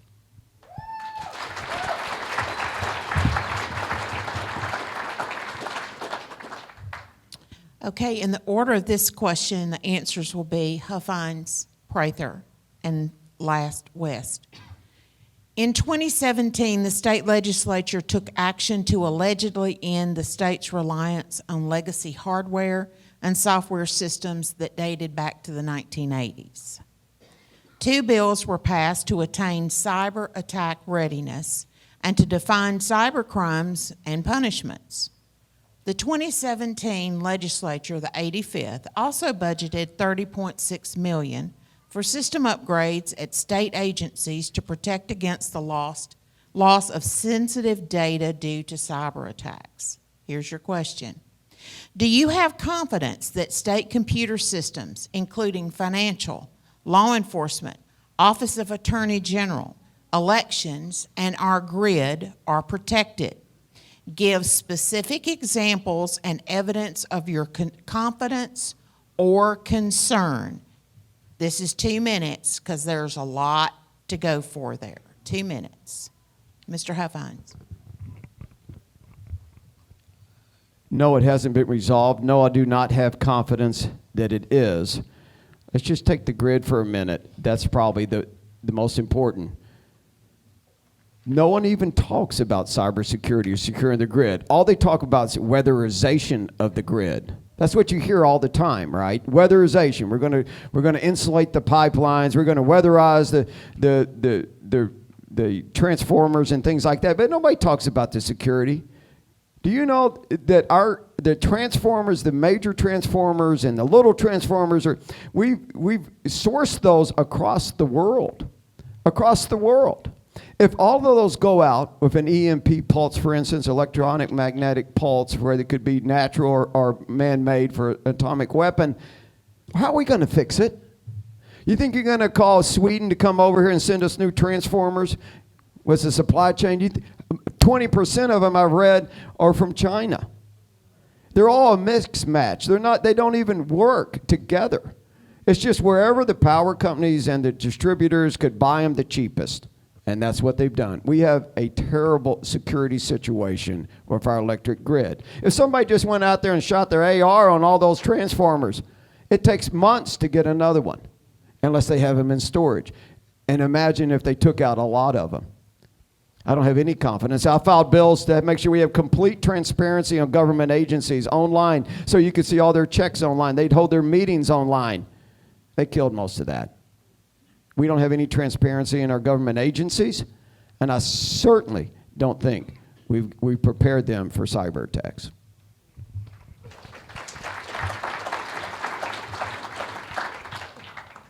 Just a few days after President Sippy Cup took office,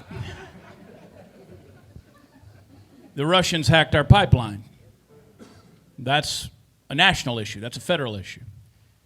We know that just in the last 24 hours, they announced that the Red Cross has had a breach. 500,000 names and people's informations were leaked because of hackers. We in Texas have thrown our doors open to Silicon Valley. Tesla is now headquartering here. Facebook is setting up a base camp in Austin. We know that Google and Amazon are here. We've thrown our doors open to big tech, and in essence, Big Brother. We're allowing them to come in and sit at our table. Greg Abbott's just given a $785 million tax break to a South Korean company called Samsung to come in here and do business. They didn't give you a tax break. They gave it to Samsung. So absolutely, yes, we're in trouble. We have vital information that is here. We know that we're in jeopardy when we can't even fill potholes or get people from living from underneath the bridge in Austin. But yet we think we can keep computers secure when we know that there's a target on the back of Texas by none other than the federal government. They want Texas to fall. They need us to fall because they want us to go the way of California unless we make a change and secure what we're doing here and become absolutely independent in terms of not only our technology but our privacy and making sure that Big Brother is not reaching into our information. We've got to control that. One issue, Don alluded to the grid. I would remind you, when it comes to election integrity, we know that we don't have that. We've got to make sure that there are no computers in these polling places when you go to cast a vote. Stop opening the door to big tech because it just leads to more ways that they can jeopardize our safety. Cyber is the new platform for warfare. And we see that happening, coming out of China, coming out of North Korea, coming out of Russia. I find it absolutely appalling, actually insidious, that we here in Texas are allowing someone that was a former officer in the Chinese People Liberation Army to have a large swath of land that is located right near Laughlin Air Force Base. And Laughlin Air Force Base is where the United States Air Force trains F-22 and F-35 pilots. And oh, by the way, the exact same gentleman wants to be able to put up 700-foot tall wind turbines. Why do we want to have anyone with connections to the Chinese Army to put up wind turbines 700 feet right next to the installation where we train our future pilots? Without a doubt, we are not secure, we are not safe. Because the minute you think you are secure and you are safe, that's when you will get hit with a cyber attack. You must stay vigilant because just the same as the hackers are looking for the next generation, we have to continue to get out in front of them. But the other thing that we have to understand is that right here, I live over in Garland, Texas. On Central Expressway in Richardson, Texas, which is one of the big tech hubs outside of Austin, you have a ZTE headquarters. ZTE is one of the Chinese Communist Party telecommunications firms. Why would we have ZTE in Texas? In Plano, you have Huawei, which is another one of the CCP telecommunications firms. Why would we have Huawei here in Texas? So we are actually allowing the wolf to come in and establish themselves and implant themselves into our telecommunication systems. We just passed the Texas Infrastructure Protection Act in the 87th legislative session. No bit of law is important if you don't enforce it. So why are we still sitting around here allowing this Chinese former Army officer, and ZTE and Huawei to have headquarters. They'll be gone as soon as I'm sworn in as a governor.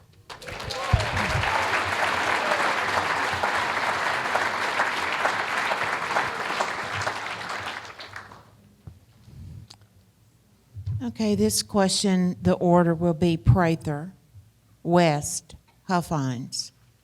For all the promises made, all the round tables held, the billions of dollars spent, and all the table pounding by Governor Abbott, our border is not secure. Texas does not have operational control of its border, and we're still playing catch and release with the feds. Now our state is overrun, and the assets of Texans are being commandeered every single day to pay for this. Texans believe elections will be compromised as we see cities in other states allowing and encouraging illegals to vote. Every one of you has said plenty about this issue. I'm wanting you to be very specific. What glaring thing has Abbott failed to do which could have positioned Texas to take a United States Constitution-supported stand? Now, I'm going to say that again because there was some humor in that. What glaring thing has Abbott failed to do which would have positioned Texas to take a United States Constitution-supported stand? There's a first step. Prather, West, and then Huffines. I'll give you 2 minutes for this too. Well, the big issue. First of all, your questions are worse than math word problems in high school. Okay, those are long. I need bullet points. Sam Houston said, "Govern wisely and as little as possible." I'm a simple guy here. The biggest thing that Greg Abbott hasn't done is he hasn't disincentivized the reason people are coming. We're giving them health care, we're giving them welfare, we're giving them education, we're giving them places to live, we're giving them college education in some cases. We're incentivizing the reason that they are, and as the old Tom Bodett Motel 6 commercial says, we'll leave a light on for you. We've got to turn that light off. We've got to enforce the laws that are on the books. I was on the phone with someone from NBC recently, and they said, well, what laws have not been enforced? I said, well, you've got, and I misquote the numbers usually, but Title 8, Article 1423, I think it is. It says you can't legally smuggle people into the interior of the United States. I have seen National Guardsmen who are reaching their hand out to help illegals out of that river and into our land. I have seen as these illegals are changing clothes in a parking lot after getting out of the Rio Grande, standing there with state troopers, waiting on the federal Uber drivers, which are the Border Patrol agents. And I say that with no disrespect to those agents because they're doing what they're being ordered to do by the federal government, to come and pick them up and escort them in. Take them to a processing center where they're slapped on the wrist, turned loose into the interior of the country with a notice to report, which 47,000 did not do that we know of last year. And millions have come across. Just last week, we had 5 convicted murderers that were arrested in Laredo, 1 convicted rapist that was arrested in the same. People are being brought in through tanker trucks, are being brought across these bridges. We're not controlling the highways, not controlling the bridges. We're literally watching as the federal government smuggles human beings into the interior of the United States. In McAllen, in Harlingen, you're seeing people with manila envelopes and plane tickets that say, I do not speak English, help me get to my gate. And in Del Rio, you're seeing white buses leaving out under the cover of night. To where, we don't know. But it's being enforced and enabled by the federal government. Greg Abbott has to shut that down.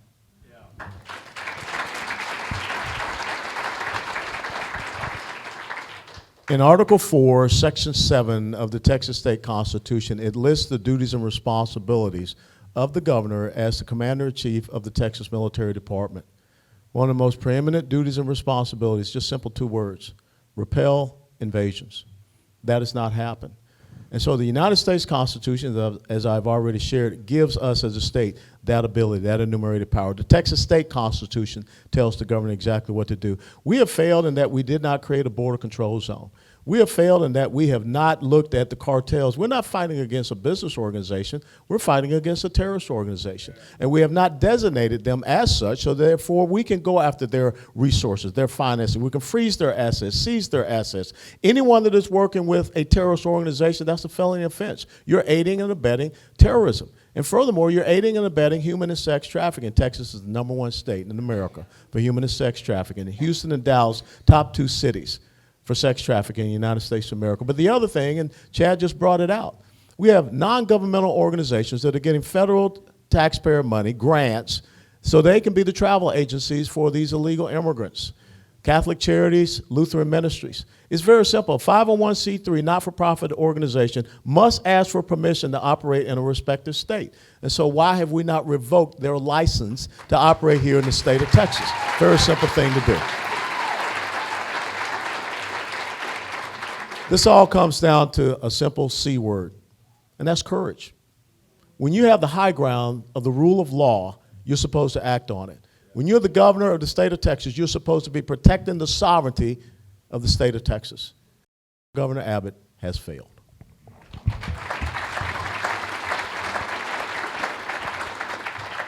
To answer your question, Joanne, it's Article 1, Section 10 of the U.S. Constitution. Patriots, this is the most important election in the country in 22, and it could be the most important election in the history of our country for this very reason. The federal government's never going to secure the border. They never have, and they never will. We couldn't get it done. We had the trifecta in Washington with the most courageous president we've ever had, Trump. The border is still porous. Let me tell you what I'm going to do about it. I'm never asking permission from the federal government to secure the Texas border.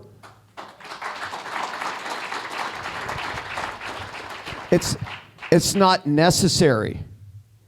The state constitution, as the colonel said, but the federal constitution clearly gives states the authority to repel an invasion. And any way you define it, 2 million unapprehended illegals pouring across that border smuggled in by the cartels is an invasion. The state's got every right it needs to have. We can charge a tax. We can raise an army. And that's what I'm going to use the entire Texas military and our neighboring states' militaries. And we're not enforcing immigration law. We're going to stop an invasion. That's the rules of engagement. 25 bridges over that river. I'm stopping all inbound commercial traffic from Mexico. This is strategic to make sure they feel the economic pain till they secure their side of the river and take it back from the cartels. Every road that leads to those bridges, you paid for. You maintain it. It's a Texas road. We can do whatever we want to those roads. And I tell you, the economic pressure on Mexico is critical to making sure we secure that river. I'm going to finish Trump's wall, and I'll build 350 miles of it. We've already laid it all out. I'm going to spend the billions of dollars necessary. I'm a business guy. I think that's a good trade considering we spend about $8 billion a year taking care of illegals. The ones that aren't even supposed to be here in your schools. 400,000 of them in your school system. They're not even supposed to be in your school system. Patriots, I'm going to get done in 30 days, which has never been done before, because I'm the actual Republican that's actually going to do something.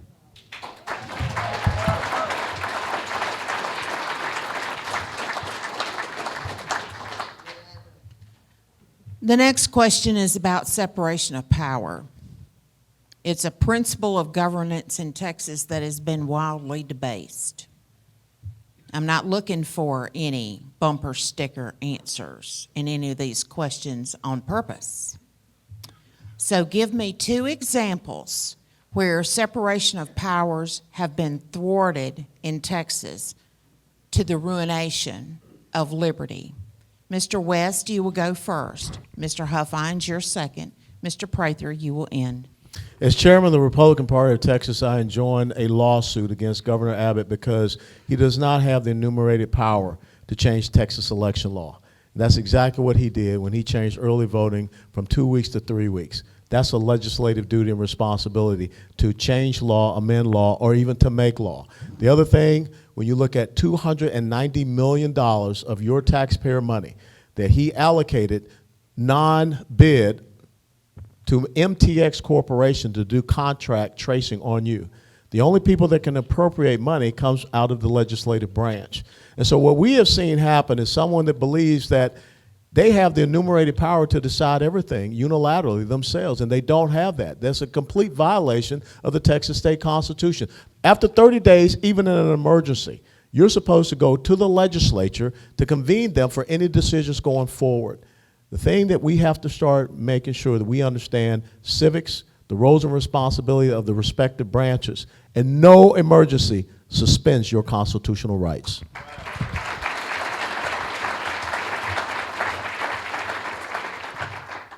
Of course, I'm going to make sure that we get the bills done to take away the power of the governor to do that, with the power that he thinks he's got.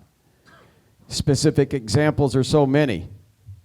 He closed thousands of your businesses. In one day, Abbott put 3 million Texans on unemployment. 3 million. When he shredded our Constitution, he listened to that lying piece of crap Fauci. And tens of thousands of businesses were gone. Some generationally destroyed. And then he closed our churches. He closed our churches on the holiest season of the year, Easter of 20. You couldn't bury the dead. You couldn't get married. You couldn't get baptized. I can go on and on about it. Patriots, this was absolutely an assault on liberty that I never thought I would see in 5 lifetimes. And it was done to us by a Republican governor of Texas.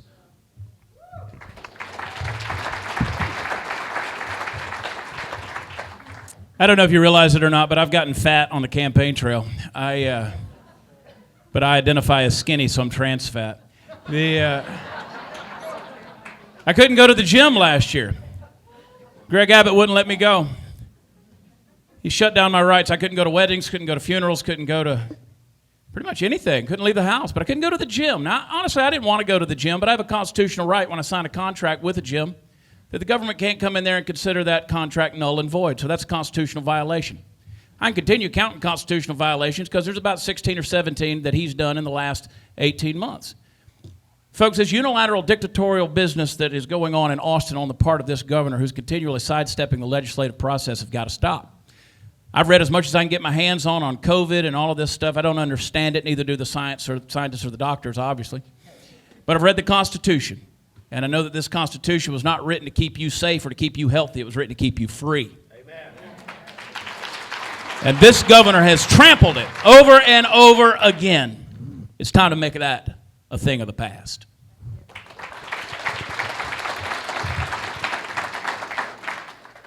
I want to thank you, gentlemen. Your answers are educating people all over Texas. You know, part of this exercise is about educating the people who think Greg Abbott hung the moon and is the only one who can defeat Beto. And we all know in this room that's not true. So thank you for the extra care and time you're taking to answer my long-winded questions. You're educating me. Well, okay, so now let's turn to election integrity. This is a short question. So Mr. Prather, you'll go first, then Mr. West, and then Mr. Huffines. Assess Senate Bill 1. Did it do the job? Nothing's done the job at this point. We don't have election integrity in the state of Texas. We don't trust our votes. And if you don't trust that most basic, essential right in the republic in which we live, you don't feel as though you have freedom as a citizen. We've got to have something with teeth in it. I've consistently said that we need not only a new Secretary of State, but one who will, through a legislative process, dump the voter rolls in the state of Texas and make every single one of us where we have to go back and re-register to vote. Prove that we're citizens of the state. Prove that we are who we say we are and we live where we say we live. Now, it's an inconvenience, but you know, you go back and you renew your passport, your driver's license, and all these things. Let's make our elections have integrity once again. And listen, folks, in the meantime, let's overwhelm the ballot box on March 1st. Overwhelm it and make them where they cannot turn that knob any higher. Because trust me, they want to cheat, but we can beat them. SB 1 did not do the job. As a matter of fact, it's about 80 pages, I think, long, and then pages 72 to 73 A Republican governor signed something into law that took voter fraud from being a felony offense down to a misdemeanor. What message do you send to people if you're saying that voter fraud is just a misdemeanor? I think about Chris Hollins, the county clerk down in Harris County. He should be behind bars, what he tried to do with mailing out 2.7 million unsolicited ballots, the 24-hour voting sites, the curbside voting. You can pass laws all you want, but if it doesn't have any teeth, as Chad just says, if you don't have any enforcement mechanism, the progressive socialist left is going to continue to do exactly what they do. And never forget the words of Joseph Stalin. He said, "It is not the person that casts the ballot that matters. It is the person that counts the ballot that matters." And we need to understand that the left in America is following the mantra of Joseph Stalin, and we need to protect the most important thing that you have as an American citizen, as a Texan, your ability to cast a vote in a free and fair election.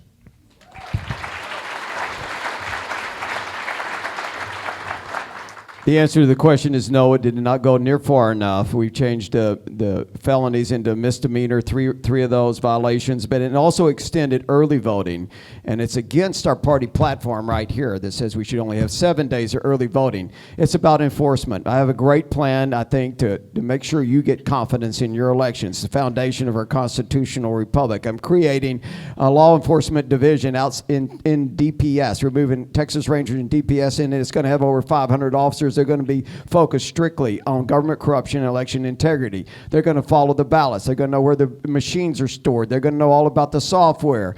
They're going to count the ballots. They'll be there where they're counted. We're going to have a new court system. We're setting it up, a separate court system, a separate prosecution system, because you're never going to prosecute a Democrat for cheating a Republican in these major counties.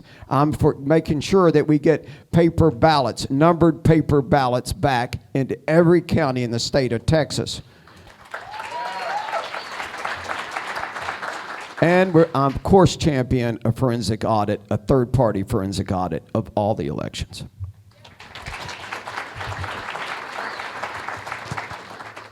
You all didn't mention this, but I want to say for our audience that Senate Bill 1 also gives political parties and candidates the authority, it's codified now into law, to mail ballot applications that are unsolicited.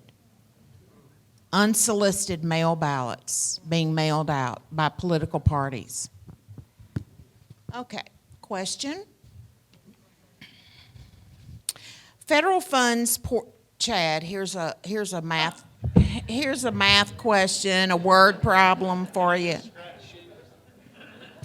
Federal funds poured into Texas and they continue to pour in, making state finances anything but transparent.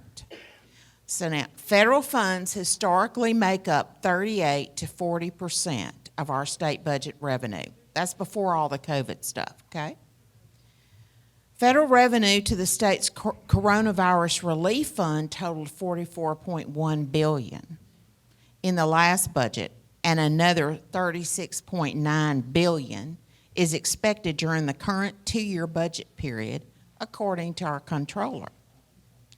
Texas expects to also get another $35.4 billion from the federal infrastructure bill over the next 5 years, most of it for transportation spending, although infrastructure has an elastic definition these days.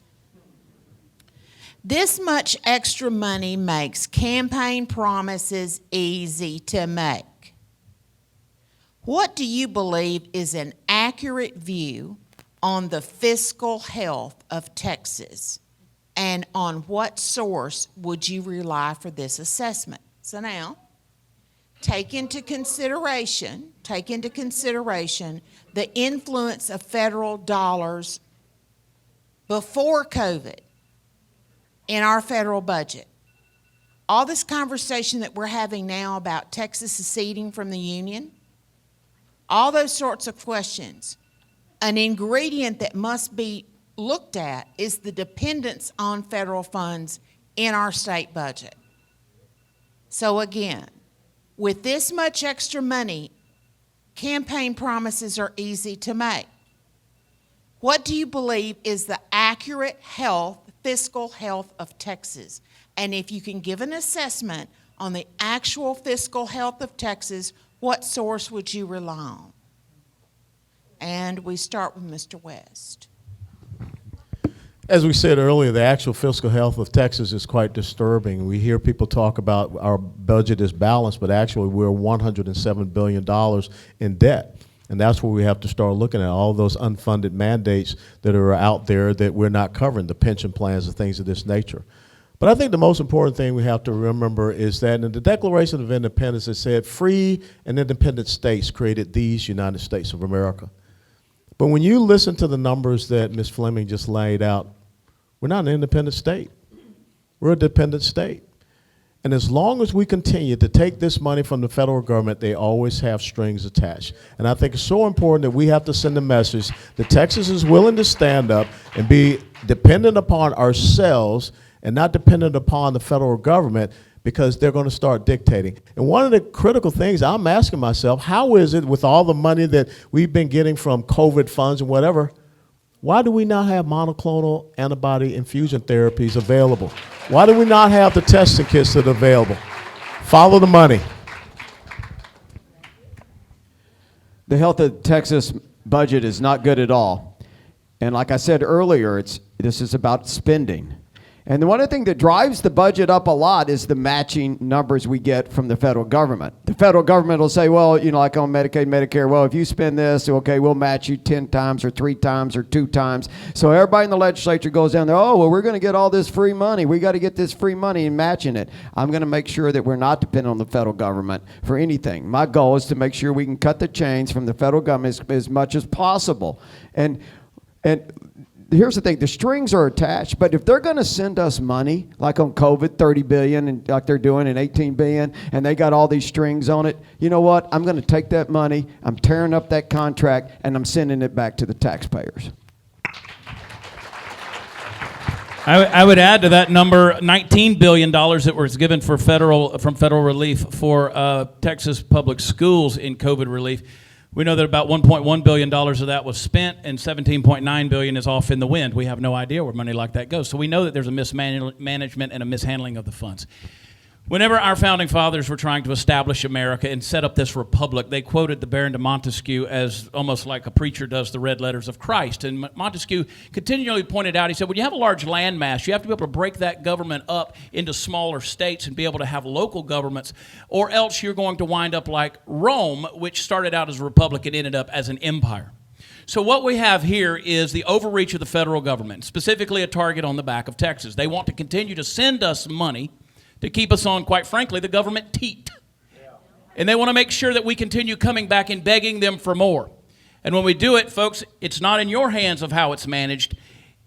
There's a symbiotic relationship between Austin, Texas, and Washington, D.C. Both are big government blobs that exist to consume and consume only. You'll never benefit from it. That's a guarantee.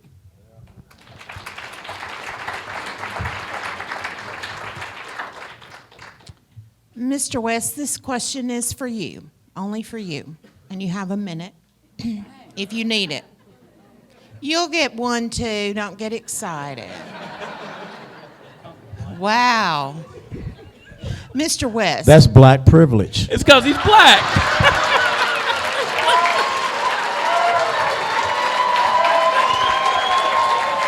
East Texas, baby.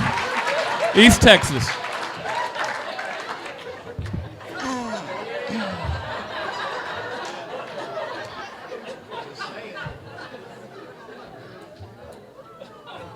I think these guys have been together way too much.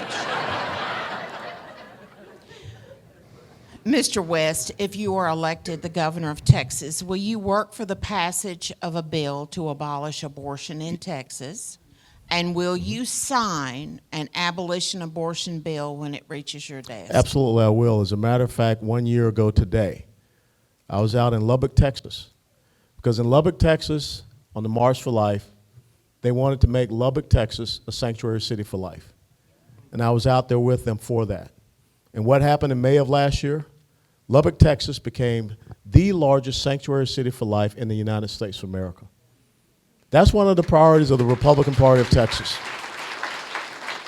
And that's what I will stand for and do. And I will tell you something. If there is one community that has been targeted on this issue of murdering unborn babies, it's the black community. Margaret Sanger is the real white supremacist and racist.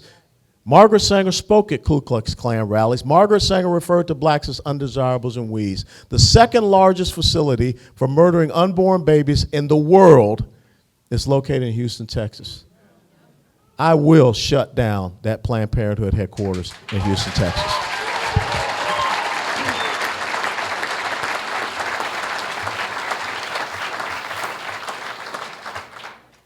Mr. Huffines, this one is for you.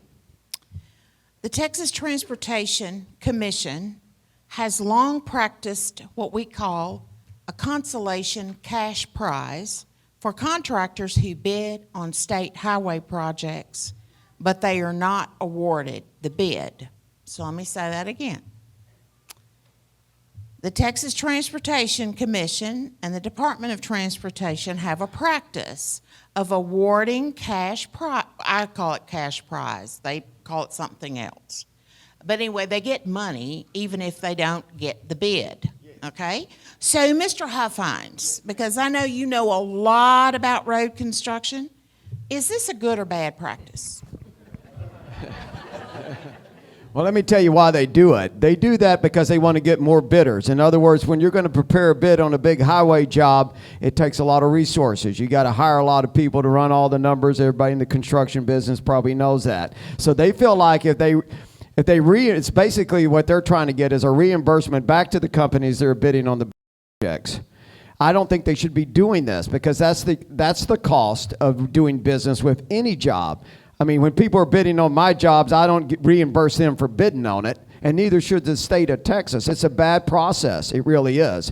And, well, of course, I can do better than that. Of course, the governor appoints the commissioners on that board, and I'll make sure that we put patriots on that board that understands a nickel and a dime. Okay. Mr. Prather, if you're governor of Texas and we face, I don't know, a different outbreak of a different variety of the Wuhan flu, tell me how you would organize the people leading public health in Texas to make sure that the people of Texas do not die unnecessarily. Well, first of all, and I go back to something Colonel West said, we are a global leader in terms of health care right here in the state of Texas. We need to be making sure that we are using our scientists and our doctors to make sure that we're not depending on the federal government. A lot of people look at me and they say, well, you talk about what Greg Abbott did last year in the shutdowns. It's easy to play armchair quarterback. I want to remind folks that, again, as I alluded to earlier, the Constitution was written to keep you free. When you start violating the Constitution in order to keep people safe, you've got a problem. What I wish that governor would have done, this governor would have done, has come to the people of Texas and say, you know what, we're up against something that we've never been around before. We don't know what's going to happen, but you are the people of Texas. You're independent, you're free. With that freedom comes responsibility and care for your neighbor. Let's pull together, do the best thing that we can, equip the doctors and scientists to do this without federal overreach, without mandate shutdowns and people losing their jobs. When Hurricane Harvey hit, we didn't have to mandate that we load our trucks up and go south and help our neighbors. We did it because we're Texans.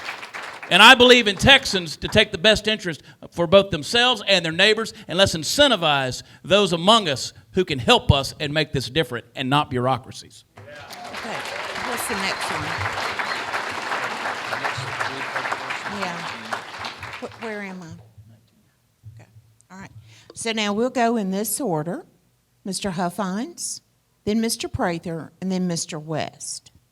This is now the part of the program where you have 2 minutes to rebut, to readdress any issue of choice, to bring up a new topic. 2 minutes. And Mr. Huffines, then Mr. Prather, then Mr. West. 2 minutes.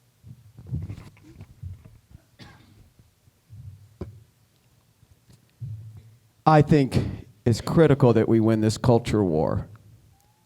We're at war. And the war is right here in our neighborhoods. It's right there in your schools. It's right here in Austin, Texas, in your counties. This is a war for the soul of our state, of who we are. We don't need to be worried about the Russians and the communists taking us over. The communists are already here. They're all over. They've taken over our universities. And who's in charge of the universities? The governor of Texas appoints the board of regents of every university. Patriots, we've got to win this culture war. The only reason we're not winning this culture war or any of these other issues because we don't have courageous leadership in the state of Texas. I mean, just look what's happened in Florida right now. It was always 50-50 with Democrats and Republicans. But once they got a leader over there, the Democrats have given up. It's getting redder and redder by the day. We are losing Texas. We are losing it. And we're losing it from the inside. We're losing it because we don't have leadership. I plan on and doing something about most things in Texas are downstream of the governor's office. Our virtue, our culture, our legislation, our budget. I'm going to put, like I said earlier, I'm going to put prayer back in the schools, in every classroom. I'm going to make sure we get biblical studies in their junior high so these kids can have a foundation they can lean on. I am not worried about the federal government. I won't even show up for the hearing because I'm not worried about Biden putting police in every classroom in the state of Texas. It's not going to happen. I am Biden's worst nightmare. I am the left's worst nightmare. This is a battle we must win.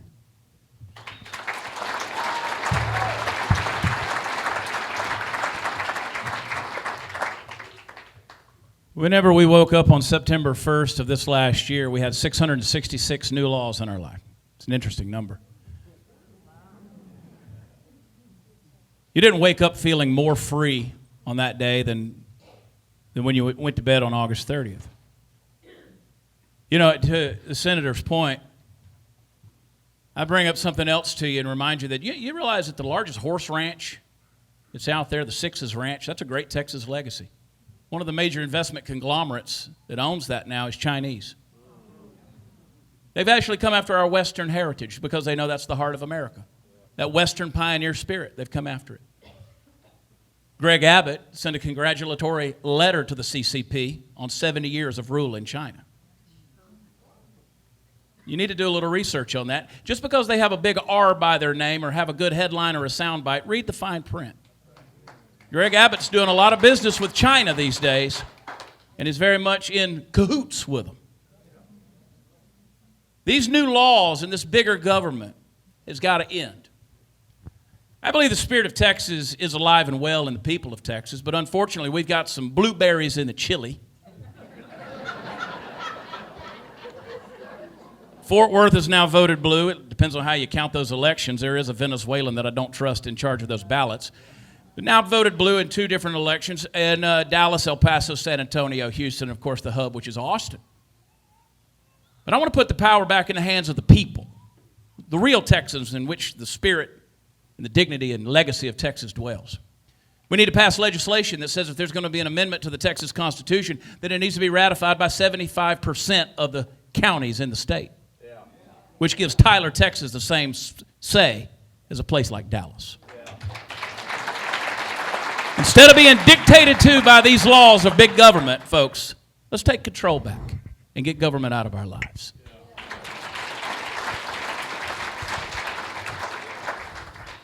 In a few days, 10 to be exact, voter registration for this primary election will be over. On the 14th of February, less than a month, early voting for this primary will begin. And the election occurs on March the 1st. And I guarantee you that you all know someone that is not registered to vote. You all will have someone that will come up to you the weekend before March the 1st and say, I just heard that there's an election occurring on March the 1st. Tell me what I need to do. Who's running? See, when I think about Joanne Fleming, I think about Mrs. Powell, the woman that came up boldly to Benjamin Franklin on 17 September of 1787 and asked him a very pertinent question that resonates to this day. Doctor, what is it that we have? A republic or a monarchy? There are too many people in the state of Texas that don't understand what it means to live in a constitutional republic. If you understood what it meant to live in a constitutional republic, therefore edicts, orders, mandates, and decrees, you would not listen to them because that's not law. Every single one of us here on this dais could end up being the governor of the state of Texas.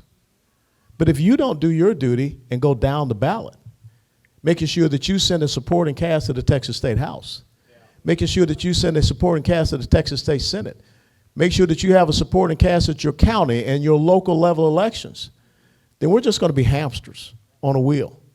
A lot of energy, but you will continue to allow the Dave Phalens or the Bonins or the Strausses to continue to dictate the direction. R&D is meaning less and less in the United States of America.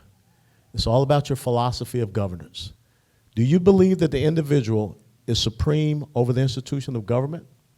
That is what defines you today.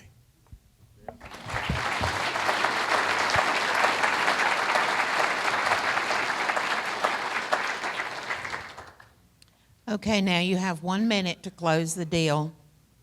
Prather, West, then Huffines. That is the reverse of the way you opened. First of all, thank you. Thank you for the questions. Thank you for the well thought out engagement tonight. And thank you for being here. God bless Texas and God bless you. And it's easy to lose the meaning of what God bless Texas really should mean in its sacred import in our hearts. But I believe that we've been subjected to divine guidance and providence in the history of Texas to bring us to this point. And I don't believe it's hyperbolic whenever I say that this 22 primary election is arguably the most important election in the history of America. The government's gotten way too big. It's gotten out of control. It's gotten dictatorial. There's so many tyrannies in our lives right now, whether it's government tyranny, educational, judicial, there's medical, there's corporate tyranny. Folks, I'm encouraging you, regardless of what happens, this governor has to go. We need a real conservative in that place who's willing to get government out of your life. So I'm encouraging you. Let's send a message. Let's go to Travis County and have an Austin Tea Party. Because tyranny without true representation of your priorities must end. Prather2022.com. Thank you very much for being here tonight, and God bless Texas.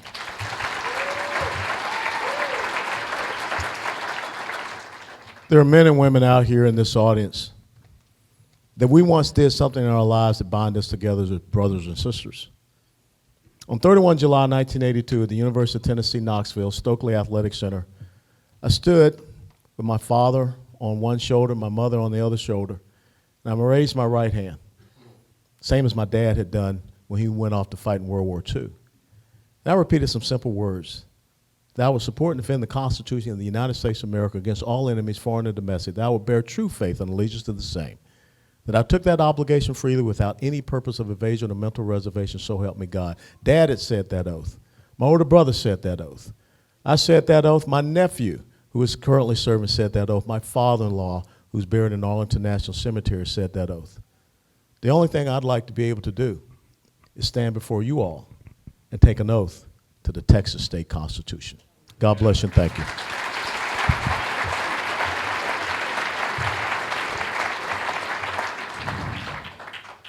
Imagine a Texas where the border is secure.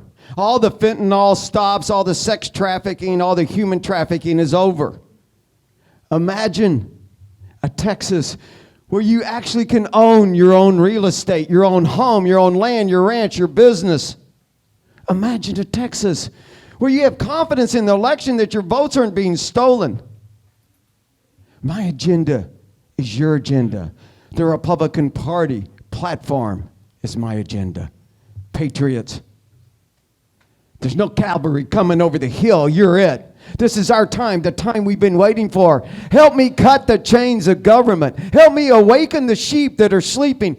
The millions are asleep so they too can help us restore our liberties that have been stolen from us. Our liberties come from God and not the government. This is Texas. We will bend a knee to no man, to no government for no reason, because this is Texas. We will prove to the world what it means to be sovereign. Join me in this revolution of ideas, and the only ammunition we need is our love of Texas.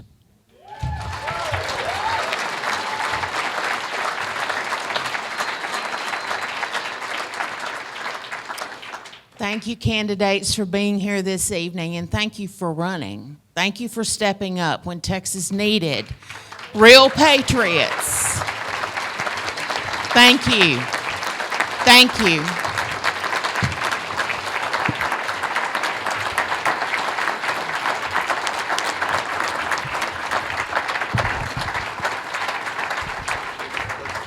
take y'all out that background.